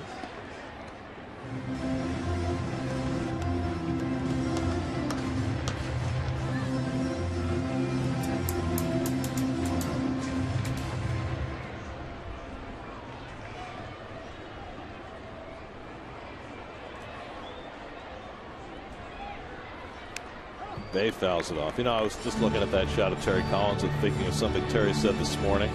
He was talking about his reactions last night, and he was asked about, you know, his reputation of being a little too fiery and maybe being a little over the top. And he said, you know, I've matured and I've tempered that a little bit. He said, but I'm still pretty competitive. He said, if we were playing ping pong, I'd try to kick your butt. Yeah, he's got a great desire to win. You're right. And you can see it in the way he has handled himself the last 24 hours. Here's the 1-2 to Bay. Struck him out to end the inning.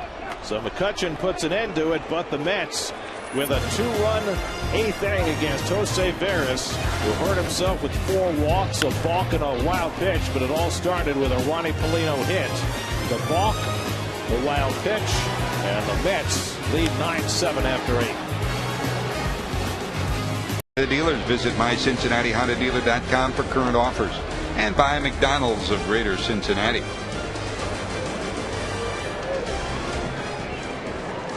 Reds back to work with Jay Bruce.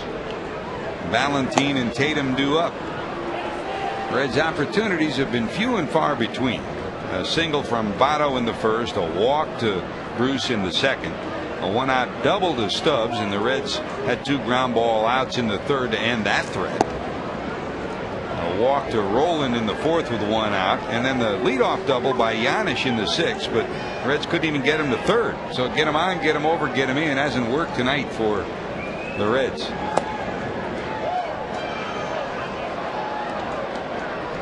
2 balls, 2 strikes.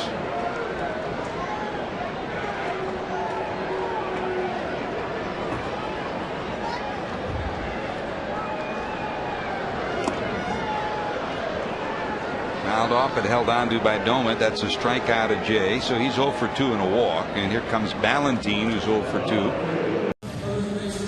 You get that many quality players for a couple of guys that are going to be moving on anyway.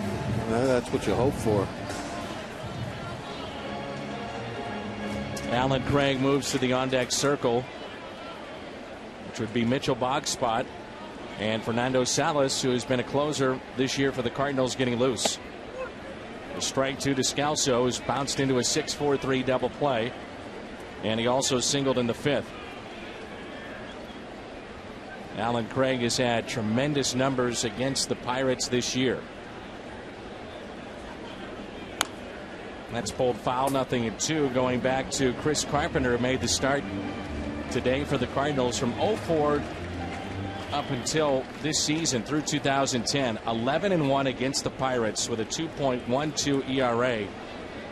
And if he loses today, he'll drop to 1-2 against the Pirates with an ERA of 5. Bit surprising. Yep. Numbers, I think his ERA even lower than that here in St. Louis. Held on to by Descalso, and it's a strikeout. Daniel thought it hit the dirt. Instead, it's a strikeout. And the first out recorded by McCutchen. It was a close one. And the correct call. So Alan Craig will be the hitter. Hey, Dan, you mentioned about Craig. In his last 16 games, he's on fire. And almost all of that here at home. He had the hot homestand when the Nats took care of Seattle. St. Louis before that. And, of course, Baltimore, and the Nats have all this momentum, having lost only one of their last 11 games right here. Yeah, and Danny Espinosa leading off the 7th right now. He's hit a couple of balls hard tonight, so get the leadoff man on and see what you can do. Pirates bullpen has a long way to go in this game, and the Nats starter has gone 7 again. Daniel McCutchen will get the call for the Bucks here in the bottom of the 7th.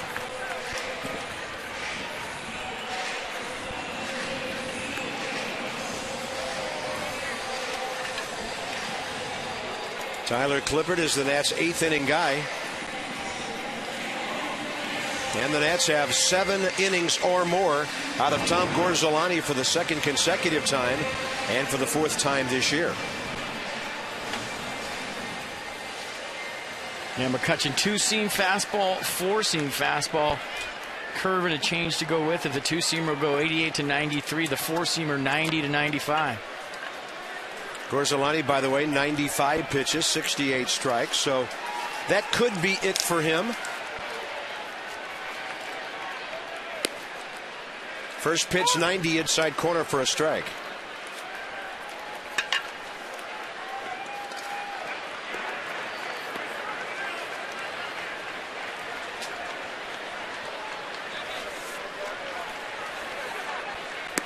Look at him turn that one over. You could tell on our shot, which Danny Espinosa could not see, that was a different kind of grip. 28-year-old right-hander.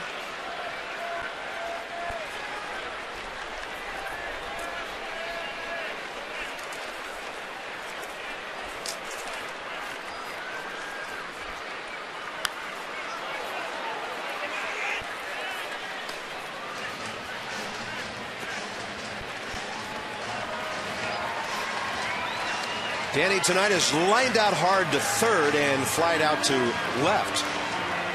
So against the right-hander, Charlie Morton, he had him going opposite field both times. Hit the ball on the button, and he'll take that one low, 1-2.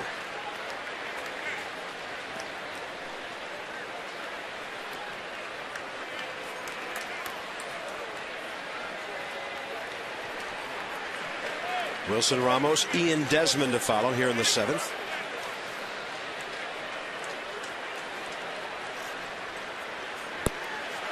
Espinosa with a big swing, and he's gone. Nats have been on the road a lot lately. If you're hitting the road, you can take baseball with you, Washington style, MLB.tv. But plan to. Not me. It? Nope. No? Don't want to see it. I have no. Game score is probably going to be in there somewhere. Thought of saying that. Haven't watched a baseball movie or read a baseball book in a long time. Last baseball book I read was Ball 4. Jim Bob? Yep, back in I think when I was in high school. Mesoraco fouls this pitch off 0-2. I look at it this way: we live it every day. We watch it. We don't need to read or watch fiction. Well, Moneyball is a true story. Like I said.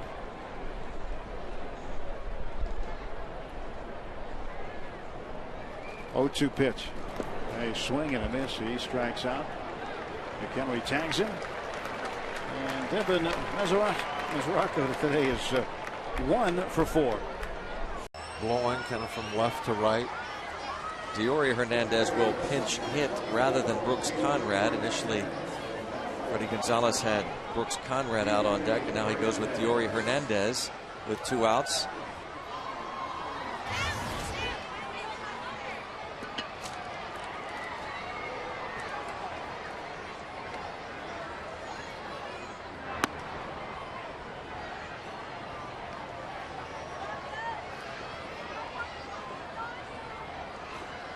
He was recalled from AAA May the 8th. 1-1.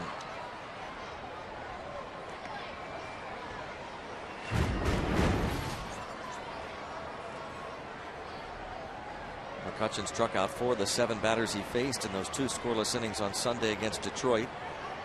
Scored upon just twice in his last 17 games.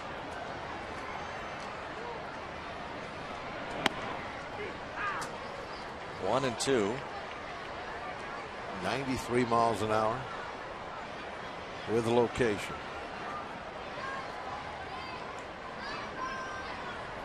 Daniel McCutchen may have found his niche. Struck him out. Coming out of that bullpen. 1, 2, 3. Go the Atlanta Braves in the top of the 7th inning, and another look at the strikeout of Diori Hernandez as he's caught looking on our AGH cam. Gives up on this overhand curveball. There's the spin. And it settles nicely right on the corner. And now take me out to the ball game. Out to the ball game.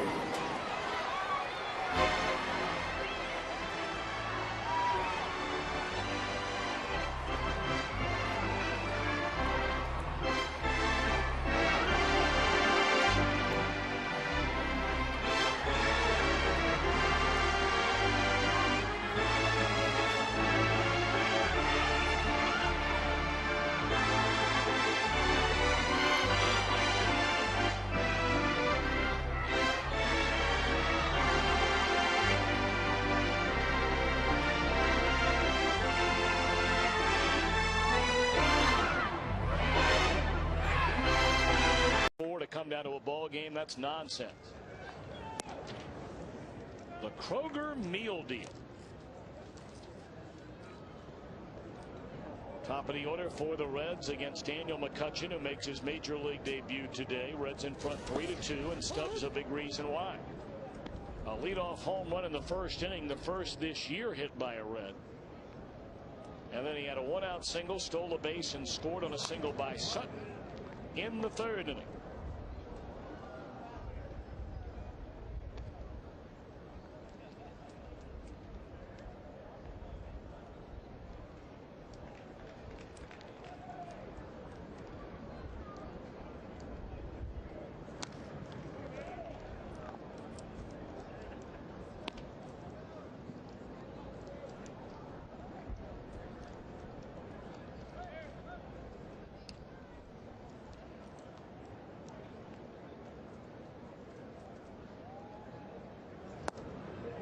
Slider away, 1 ball and 2 strikes.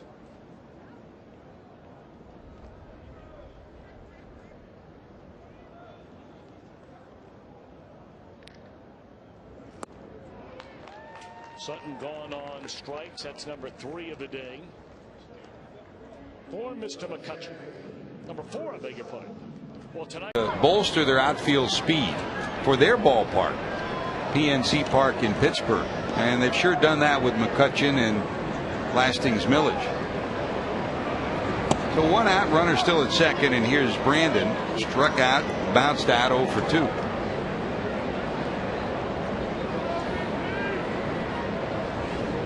Now the other part, you were talking earlier about Justin Lear being tired after all the innings pitched and all the starts during the course of this year, meaning the winter and spring and the season, and he can't get that full extension. And when I looked at John Smoltz delivering, he didn't get that extra extension that always gave him that movement at the end, or that little bit of bump to his velocity that he had during his heyday. Yeah, that's a good observation. He looks like a guy coming back off of arm injury. Some guys really show it. Right now, John does, and I think that he's got a little bit left in the tank. What is he, 40 or 41 years old? But still, that's an incredible athlete.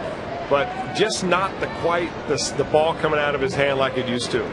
And he may be better off in the bullpen, and that might be where they end up using him in the long run anyway. I really had the feeling that when they did bring him on board, that was their end plan when all was said and done, build up a little arm strength and then use him to make their bullpen much more complete.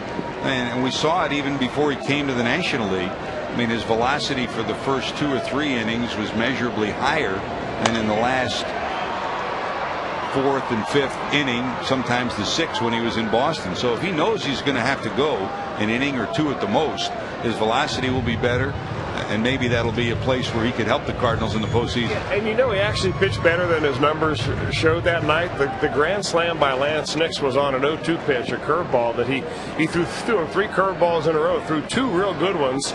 Nix went to school on each of those, and he finally hung one, and that's when Lance got it out of here. Swing and a miss by Brandon. He's retired. As your second out of the inning, the runner's still sitting out at second base for the Reds. Welcome. Cubs scored 2 in the first inning, 1 in the second, 1 in the third, another in the fourth. Correa, 3 2/3, gave up 5. Chris LaRue, 1 1/3, scoreless.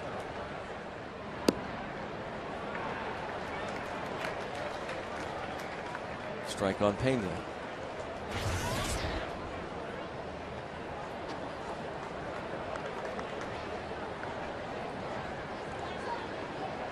Reds and Brewers tied at 3 after 6.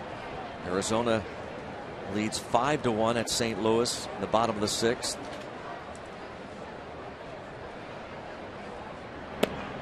Snap throw to first by McHenry.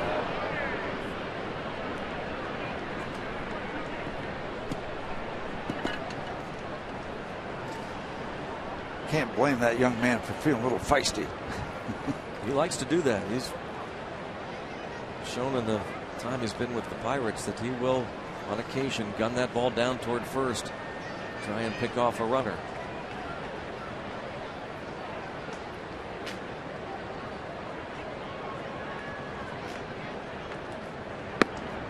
One and 2. Pena lined a single in the 5th inning between the second base bag and the second baseman Walker, and now they'll, with a 1-2 count, move Harrison not just well off the line at third, but over to the right side of second. On 0-2, he was just well off the line. Now 1-2. He moves over there, so 3 infielders on the right side. Chase Darno is the shortstop.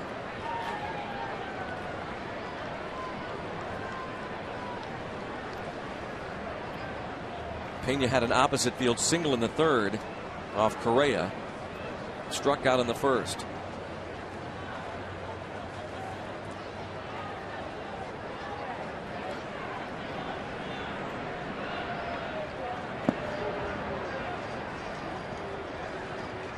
Now 2-2 on Pena. How about that? That didn't take long. Wow, that is quick. And that's legit.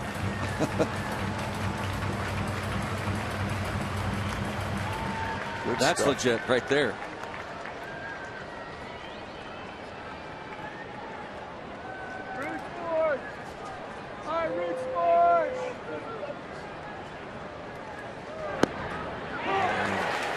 Hot looking is Carlos Pena.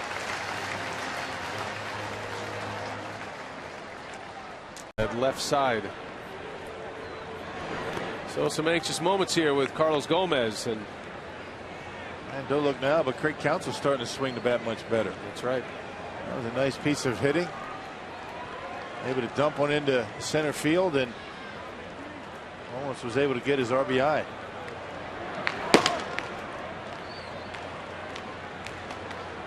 Both Axford and Narveson doing some throwing. LaTroy Hawkins was throwing a moment ago.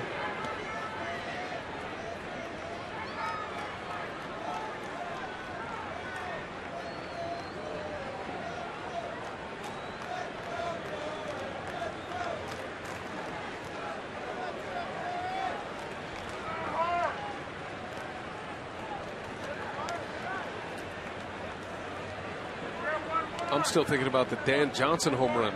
That's amazing, isn't it? I mean, Mariano Rivera not in the ball game. The Boston Red Sox sitting in that clubhouse in Baltimore watching it rain, and they went from a 7-0 lead, the Yankees, to a tie game in 2 innings.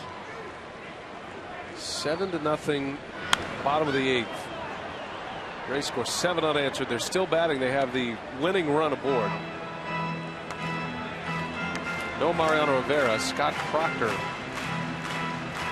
pitching for the Yankees. As I recall, Dan Johnson hit a big home run for the Rays in 08.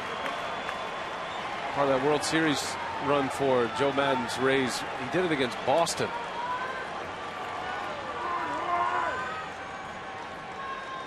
Counsell takes off, and there's a called strike 3. The inning is over. Side retired to the 9th. The Brewers are 3. He's dealt with a lot of stuff, and he's still come out very strong and hitting well over 300. His work ethic, his approach is so solid. Here's Brandon, fouls it off the mask of Domit for strike 1. Here's one that'll jar your head a little bit. Ooh. Well, he had a pitch there to drive, too. That's one of those pitches that Brandon Phillips is looking for on the first pitch of an at-bat with a man on base. 5 away from 100 runs batted in. He could have a big night, a couple nights in a row, and get to that number. Kind of hit a plateau. He had a great, when we were in Pittsburgh, he went from 88 to 92 runs batted in, got up to 95, and is stalled there for the better part of the last week. Yeah, he hasn't had a lot of guys on. Well, when you got Votto hitting in front of you, he doesn't leave many, does he? And exactly. When you've got the guy who is the player of the week hitting in front of you, who's leading the world in doubles, I mean, he's cleaning up the base paths for you. That's right. So the good news is the team is scoring runs. The bad news is you're not getting the RBI. No balls, 1 strike to Brandon. Now Joey had bluffed going to second, and they'll all of a sudden realize he's over there and toss back to first and hold him. Well, he's quickly gaining the reputation of being one of the better base runners on this Reds ball club. Not the speediest by far, but from first to third and from second to home, he's one of the best because he really works at it. No balls, 1 strike. We just left Houston, and he reminds me a lot at the similar stage of his career of Jeff Bagwell. Bagwell was never the fastest runner on his ball club that had some real speed burners, but he was always a smart base runner and would steal a base because you just forget about him. And Joey has the potential to do that throughout his career.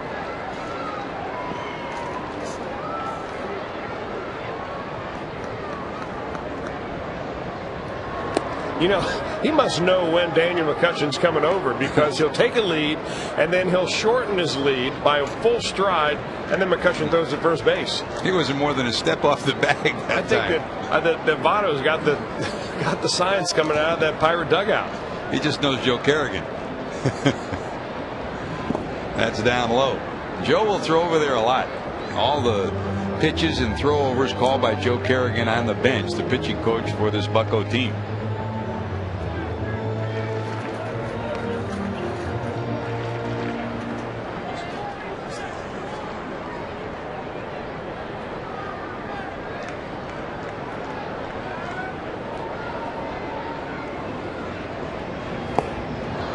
At that, Phillips retired, still with the Reds, even with the hit from Joey Votto.